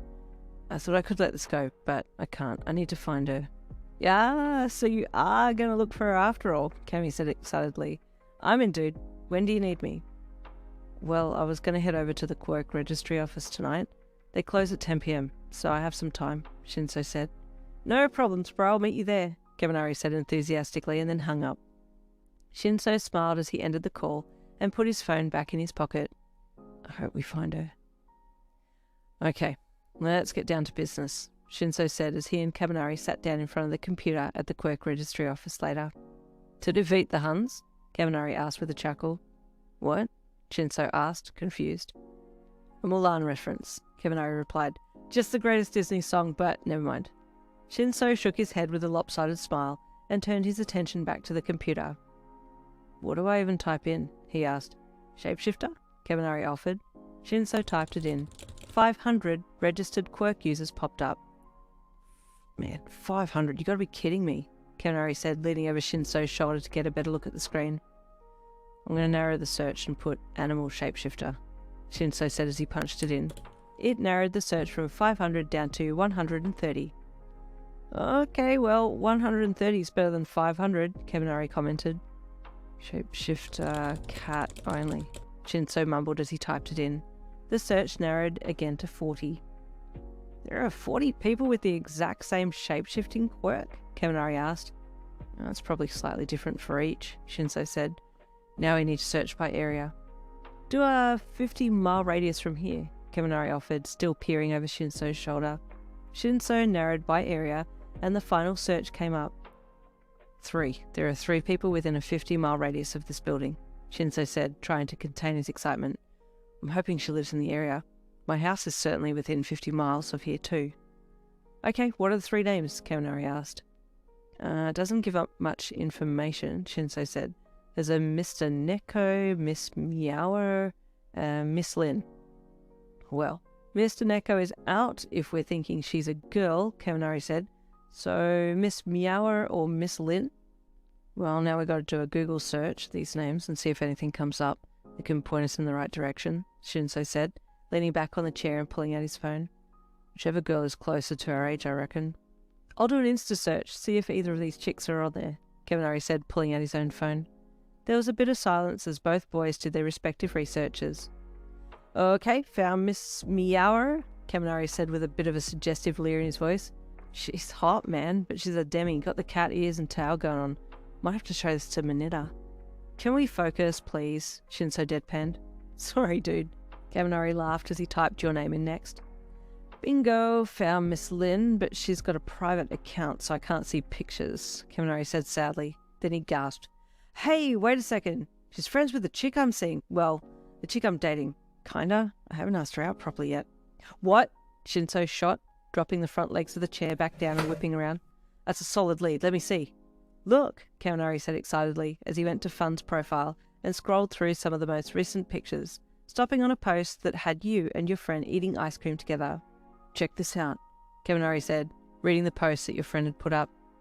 Glad to have my best girl back. Hashtag kitty cat is back, Kaminari read. Do you think it's her? He asked, pointing to you in the photo. I don't know, Shinsou replied. I don't know what she looks like in human form. Kami's thumb accidentally hit the love button on the picture and he shrieked. Ah, no, I just liked the picture. It was posted 3 weeks ago. She's going to see that I'm stalking her pics. Hey, well, that picture was posted 3 weeks ago and Sin took off 3 weeks ago, and the caption says she's back. It's all sounding pretty legit to me, Shinsou commented as he stared at your photo, ignoring Kaminari's panic at liking a 3-week-old picture. Okay, so what now then? Kaminari asked, looking at the excited, messy-haired Indigoette. I don't know. I should probably see her myself instead of going through you or her friend that you're seeing, Shinsou said. But what if she freaks out that I found her? Yeah, but what happens if she freaks out in a good way? Kaminari asked with an eyebrow wiggle. Man, I just don't know about this, Shinsou sighed. I don't want to ruin my chances with her. Come on, dude, Kaminari encouraged. You've got nothing to lose. Okay, Shinsou mumbled. Do you know what school your kinda girl you're seeing goes to? Do you think Sin's going to go to the same school as your girl? I'm pretty sure that they go to the same school, Kaminari said, tilting his head up in thought. My kinda almost girlfriend's name is Fun. Okay, what's the school? Shinsou asked, unlocking his phone to type it into notes so that he wouldn't forget. The next day, Shinsou left school slightly earlier and headed towards your school. Hopefully I'll get there before people start leaving, so I've the best chance of catching her, he thought. He neared your school and slowed as he approached. Oh crap, she's going to recognise me before I recognise her or probably avoid me if she spots me, he thought, and then he stopped and looked around. I need to stay back a bit. He stayed close to the school wall and gates and just stood there quietly, waiting for students to come out. Slowly people started to leave the school and Shinsou's eyes darted through the crowds trying to locate you or your friend. Then he spotted you. He knew it was you because you had the ribbon that he had tied around your neck still on and a drink in hand, complete with straw. He gave a lopsided smile and a soft chuckle at how you'd kept his ribbon and still drank out of a straw. His heart started racing as he prepared to make the first move. He took a step forward, opened his mouth to call your name. Then he realised he only knew your last name. The only other name that he had for you was what he called you when you were his cat. Sin, he called loudly. Instinctively you looked to see who had called you. Sin had been your name for 3 months, so it was almost second nature to respond. Your eyes met his, and you froze. Crap, you gasped in fear, and bolted the other way. What the? Your friend yelped as you turned and ran, her head whipping around in confusion, trying to figure out what had happened to make you freak out like that. Then she saw Shinsou. Hey, Shinsou said sheepishly with a back of the head scratch as he approached your friend. I know you probably don't know me, but... Shinsou, your friend said with a smirk. Yes, I know all about you, Shinsou. The messy-haired Indigoette blushed. You do? He asked shyly, avoiding eye contact slightly. Course I do, your friend replied smugly, crossing her arms across her chest. What can I do for you? Your friend who just ran off. Lived with you for 3 months, your friend commented. Yep, I know. Shinsou blushed again and coughed slightly. Yeah, I want to talk to her, he said softly. Are you mad at her? Your friend asked, wanting to interrogate him to find out where he was at regarding the whole situation between you and him. Mad? No, not at all, I promise. I just want to talk. I have so many questions, and his voice trailed off before he continued. Please, could you tell her that I'd really like to see her tomorrow, after school. I'll be here. Okay, Fan said nonchalantly. I'll tell her, but she's a bit of a cat in that regard. She's just as likely to see you as she is to just not show up. Shinsou chuckled slightly. Yeah, I know what she's like. Your heart was racing a million miles an hour as you tore through the back streets, making your way home in the most roundabout way possible, checking over your shoulder every so often to make sure he wasn't following you. Oh crap, oh crap, oh crap, he found me. How did he find me? Is he mad? Has he called the police and told them what school I go to? I don't think he knows my name, but so maybe if I dye my hair and fake an accent, I might be able to fool him into thinking it's not me. Just then your phone rang. It was Fun. Hey, oh my god, what's he doing at school? You yelled in ragged breaths into the phone. Did he talk to you? Yep, we spoke, your friend said smugly. What did he say? You screeched, bent over with one hand on your knee, still trying to catch your breath.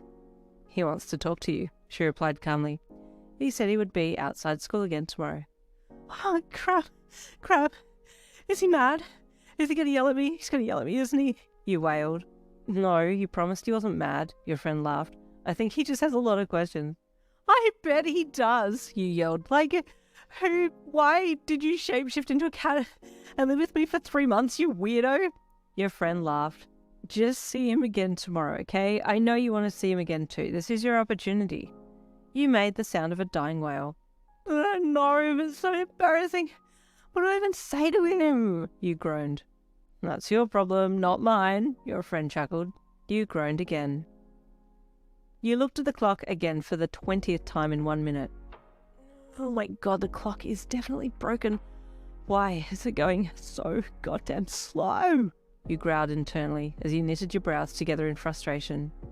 Your leg bounced nervously under the table as you chewed on your nail, unsure if you were excited about seeing Shinsou again or petrified. Maybe it was a mix of both. Suddenly the final bell rang and you nearly hit the roof. Holy god, has that bell always been that loud? You quickly gathered your things and raced out into the hall, making a beeline for your locker. Someone's keen, you heard your friend yell from somewhere back in the crowd of students that were flooding out of the classroom. You just held your middle finger straight up in the air as you continued to race down the hall. You heard her cackle with laughter as you tore through the crowd of students. Grabbing your bag, you tore down the stairs and out of the building, only slowing when you got to the school gates. You stopped just inside the gate and took a few deep breaths. Okay, this is it. Let's play it cool. You fixed your uniform and adjusted your bag before stepping forwards and out of the gate. You looked to your right and froze. Shinsou was there. Hey, he said with a small wave. Hi, you replied softly, your gentle eyes looking deeply into his deep purple ones before you looked down. I've been looking for you, he said, looking away slightly with a light blush dusting his cheeks as he approached you. You have? Is that a good thing or a bad thing? You asked, looking back up at him and tilting your head slightly. Good thing, I hope, he replied. Can we talk? Okay, he said. Where do you want to talk? There's a park just down the road there, Shinsou said, pointing back over his shoulder. We could talk there. Okay, he said, walking closer to him and then past him. He turned and you walked side by side down to the park. So, how have you been? He asked quietly. Okay, he shrugged. You? You asked. Well, I'll be honest, he said. Been pretty crap since my cat ran away. You blushed. Sorry, No, don't apologize, he replied. I get why you ran off. I probably would have freaked out and run off too if I were in your situation. You smiled slightly, still looking at the pavement, watching your shoes as you walked beside him.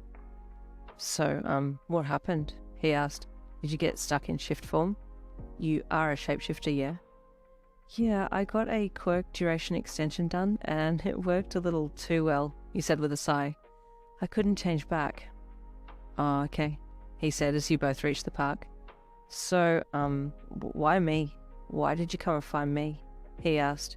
That burning question that had been rolling around in his mind finally was out in the open.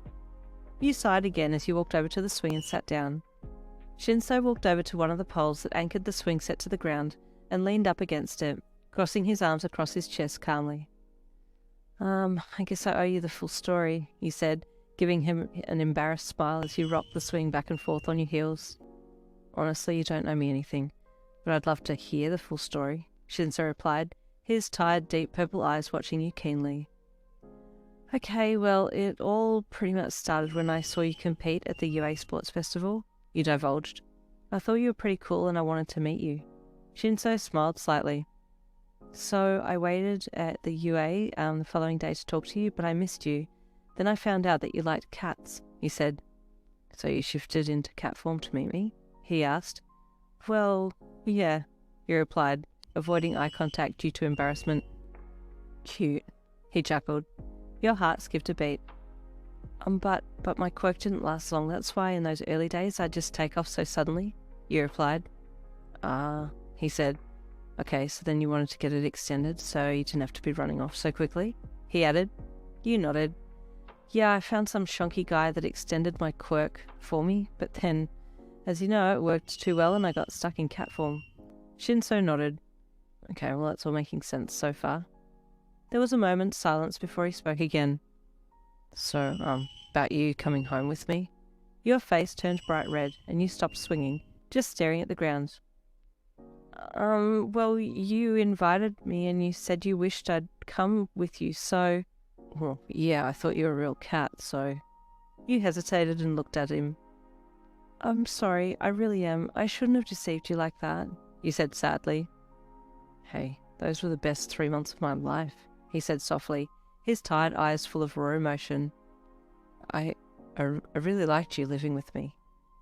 Your eyes widened, and the blush came back before you quickly looked away. Me too. I really like you, Shinsou, you said softly. He gave him a quick side glance. He smiled and looked away as your eyes met. I'm kind of glad you're actually human because I'm starting to feel a bit conflicted. What do you mean? You asked curiously, looking directly at him now. How do you explain to someone that you're falling in love with your cat? He said, his voice barely above a whisper as he looked back at you. Your heart leapt in your chest and you looked away again with a smile on your face. Sorry, that was weird, he said with a kill me now type laugh. Not as weird as a cat falling in love with its owner, you replied, glancing back at him with a little smirk. He grinned. I don't even know your name, Sin, he said with a chuckle. What's your real name? Yin, he replied. Yin Lin. Oh, hey, that reminds me. How'd you find me? It's a long story, but my friend that's seeing your friend found you on Instagram, Shinsou said. Oh, Kaminari? You asked. Yeah. We went to the quirk registry office, then narrowed the search from there, he said. I'm just glad I found you again. I'm glad too, you replied with a smile. You both gazed at each other for a bit before he cleared his throat. Hey, can I have your number? Oh, sure, he said. He pulled his phone out and unlocked it, handing it to you for you to punch your number in. You paused when you saw his home screen. It was a picture of you two, together, with you in cat form, of course. You smiled. And, can I get a date? He asked again. You looked up at him, that familiar lopsided smile gracing his face. He giggled nervously. Yeah, sure, he replied. Nothing like going on a date with your cat. He laughed. Also, I like that you kept the ribbon. Looks good on you. Thanks, you said with a shy smile. After putting your number in his phone, you stood to leave. I better get going, you said as you handed his phone back to him. Oh, sure, he said a little sadly. I'll text you. Okay, he said with a smile, nervously backing away before turning and jogging out of the park. Oh my god, I got a date with Shinsou! He squealed internally. He watched you leave, his heart beating wildly. Ah, yes, can't believe she said yes to a date. She's so freaking cute, both as human and cat. He smiled as he pushed off the pole and put his phone back in his pocket, heading slowly for home. You hyperventilated as you speed walked home, hand clutching your phone. I need to ring Fun, you muttered as your brain went over the conversation that you'd had with Shinsou. He was definitely flirting with me, he likes me as a human, oh my god! Just then your phone rang and you nearly threw it out of sheer fright. Who is... Oh, it's Fun. God damn it, I nearly yeet my phone just then, you said into the receiver when you answered it. What happened? Details. I need details, your friend said sharply. Well, you rang and I got a fright and I literally almost threw my phone across the Pacific, you said. What? No, you dingus. Not details about you throwing your phone. What happened with Shinsou? She replied impatiently. Okay, well, long story short, he asked me for my number and we're going on a date, you squealed. Your friend screamed. Ah, my ears, you screeched, yanking the phone away from your ear and rubbing it tenderly.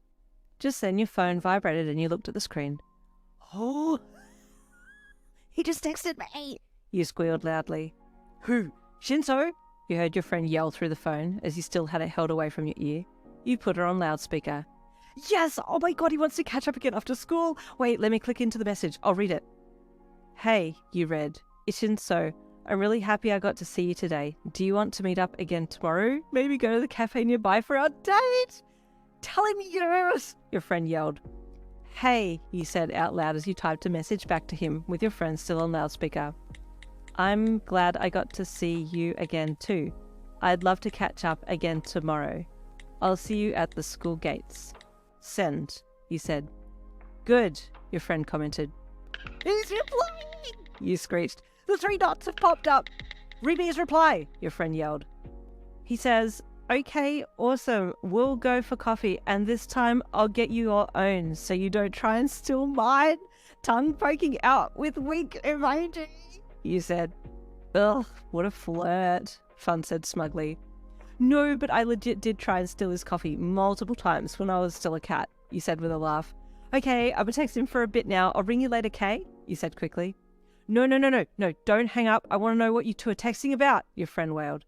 Bye, you sang with a laugh as you hung up. You immediately continued texting Shinsou. You didn't like me sneaking sips of your coffee? You texted back, adding a cheeky wink face for good measure. I actually thought it was kind of cute, he replied. I was just worried you'd get sick. Cats aren't supposed to have coffee, but then again, you're not a real cat, so it was all good. If only I'd known sooner, I've had made 2 cups of coffee in the morning. You blushed. Oh my god, the amount of flirting in this conversation is too damn high. I'm about to have an aneurysm. The two of you continued texting for the rest of the afternoon, chatting about the funny things that happened when you used to live with him. Shinsou was quite the flirt, and you were giddy with excitement at all the little things he was saying that definitely indicated he had feelings for you. A few times in text he called you by Sin, then apologised, but you told him you liked it. It was a nickname that only he knew, and it had so much history behind it, so you told him he could call you that. Shinsou was on cloud 9. He had finally found himself a really cute girl who he just clicked with. After you two finished up texting, he lay in bed scrolling through all of his pictures of you in cat form and chuckling to himself. Who'd have thought my cat would turn out to be a really cute girl? The next morning, you woke up to a text and a picture from him. He was holding a cup of coffee with the caption, "Want some?" You giggled. Nah, you replied. I only want some if you're not offering. I prefer to steal your coffee. Cheeky. He texted back. Have a good day at school. Can't wait to see you again. You clutched the phone to your chest and squealed. Oh, it's just so cute. I can't. That day after school, you practically floated to the gate. Shinsou was there, leaning against the wall casually, looking so damn hot it almost took your breath away. Hey, he greeted with his lopsided grin. You're looking as cute as ever. You blushed and giggled nervously. He chuckled at your shyness and jerked his head in the general direction of the cafe. You ready for some coffee? I'm always ready for coffee, you replied as you both headed off down the road side by side. Talking with Shinsou was easy and effortless, and the two of you talked pretty much non-stop all the way to the cafe. You entered the cozy little cafe and Shinsou told you to grab a seat and he'd get the coffees. Once you were both seated with coffees, he kept talking about the time that you'd spent together over the past 3 months. So what was it that made you suspicious that I wasn't a real cat? You asked him after taking a sip of coffee. He laughed. Well, he stated, you'd always been a quirky cat, but it was when Koda tried his quirk on you and it didn't work. That's when suspicions ramped up. Wait, what, Koda? When did he use his quirk on me? You asked, confused. When you came to school with me. Apparently he tried to use his quirk on you and it didn't work. It should have worked if you were a real cat, Shinsou replied. Ah, damn. Then he told you it didn't work? You asked. Well, he didn't tell me directly, but rumours got back to me that he thought you weren't a real cat. The tired-looking indigo replied, smiling gently at you. That must have freaked you out, you commented with a sweat-dropped look on your face. I won't lie, it did throw me a bit, but hey, I'm glad it happened because look where we're at now, he said with a wink. You grinned and averted your eyes. Yeah, I guess sitting at a cafe is much better than cuddling on the lounge. Hey, you replied sarcastically, glancing back at him, referring to the times you snuggled up next to him in cat form. Is it? He asked cheekily. I enjoyed our cuddles, although you gave me so many dead legs it's not even funny. You're the one that didn't push me off, you replied in playful defensiveness, looking back at him and poking your tongue out. How could I push you off when you look so cute and comfy in my lap? You went bright red. Shinsou, you squealed. Don't say it like that, he chuckled. Hey, did you want to come back over to mine sometime, like old times? But you don't need to be in cat form, obviously. He laughed. I can't use my cat form at the moment anyway, you said slightly sadly. Why? He asked, looking at you sympathetically. Well, when Hero Eraserhead helped me turn back into human form, he told me not to use it until I could get blood tests done to see what my quirk was doing at DNA level, otherwise I might get stuck in cat form again, you said. Oh, that reminds me, Shinsou said. You know Eraserhead is my homeroom teacher, yeah? You nodded sheepishly. Well, he mentioned your case during class, and that's what helped me make up my mind to find you. He told me after class that your friend said my name to you. You groaned. Oh, so he did hear me and put the two and two together. Shinsou laughed. Well, it all worked out for the best. I'm glad he overheard my name being said. You smiled. Yeah, same. So have you had the blood test done yet? Shinsou asked, taking the final few mouthfuls of his coffee. Yeah, I had it done last week. Should get the results sometime soon. It took me ages to get the test done. I don't know, I didn't care. If I couldn't use it to see you, well... Your voice trailed off. Shinsou reached out for your hand and squeezed it gently. Doesn't matter now, because we found each other anyway, he said with a small smile pulling at his lips. Your heart was about to beat out of your chest. His hand was so warm holding yours. Yeah, he said softly, a pink blush dusting your cheeks. After your little coffee date, Shinsou walked you home and gave you a hug at your door before saying goodbye. Oh, I was kind of hoping for a kiss, but oh well, hug's just as good, you thought with a smile as you entered your house. The two of you continued to text and see each other every day for the next week, and you were loving it, but there was something weighing heavily on your mind, and you didn't quite know how to talk to Shinsou about it. You'd gotten the blood results back from the doctor regarding your quirk, and it wasn't sounding too good. Hey, you want to come over today? Shinsou asked as you walked to the cafe together for your usual afternoon coffee. Sure, you replied. You were wanting to tell Shinsou about the blood test, but at the same time not. Awesome, he replied, giving you his signature lopsided smile. Coffee and chat was amazing as usual, and then you left to go back to his house. This is the street you used to meet me on, Shinsou said as you walked along. Yeah, I remember, you said with a smile. There's that alley that I used to hide in to wait for you.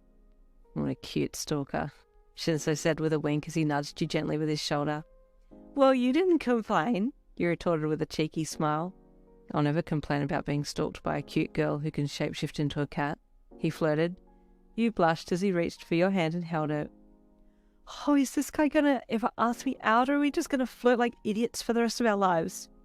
Well, here we are, he commented as he reached his apartment. You walked up to his level, and he opened the door for you. Everything came flooding back, and you inhaled sharply. You okay? He asked when you paused just inside the door.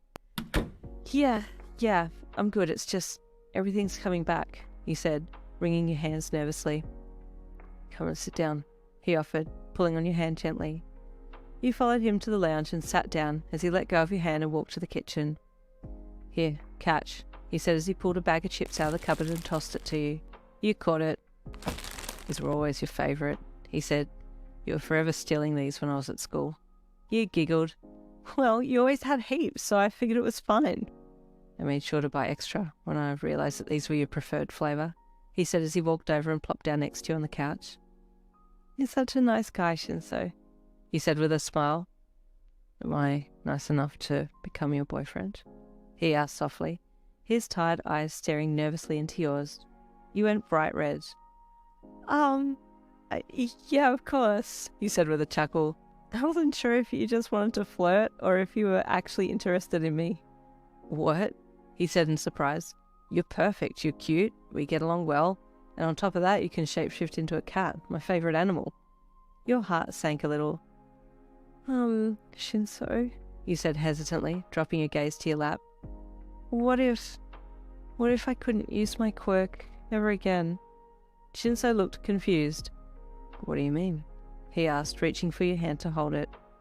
I mean, my quirk's been damaged, you said sadly, tears welling up in your eyes.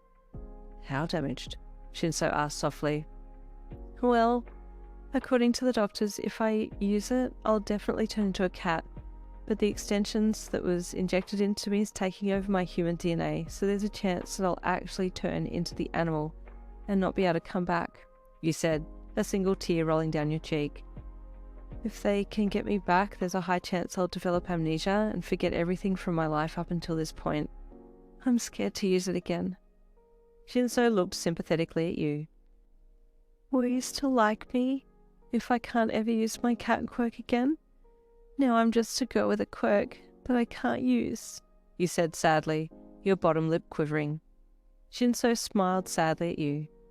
Come here, Sin, he said, pulling you in for a hug. You wrapped your arms around him and buried your head into his chest, doing your best not to wail as you sobbed softly. I'm sad, but I don't want to ugly cry in front of my boyfriend, you thought as you desperately tried to curb your emotions. I've fallen in love with you, from the inside out. Sure, I love cats and it's what brought us together, but that doesn't define you.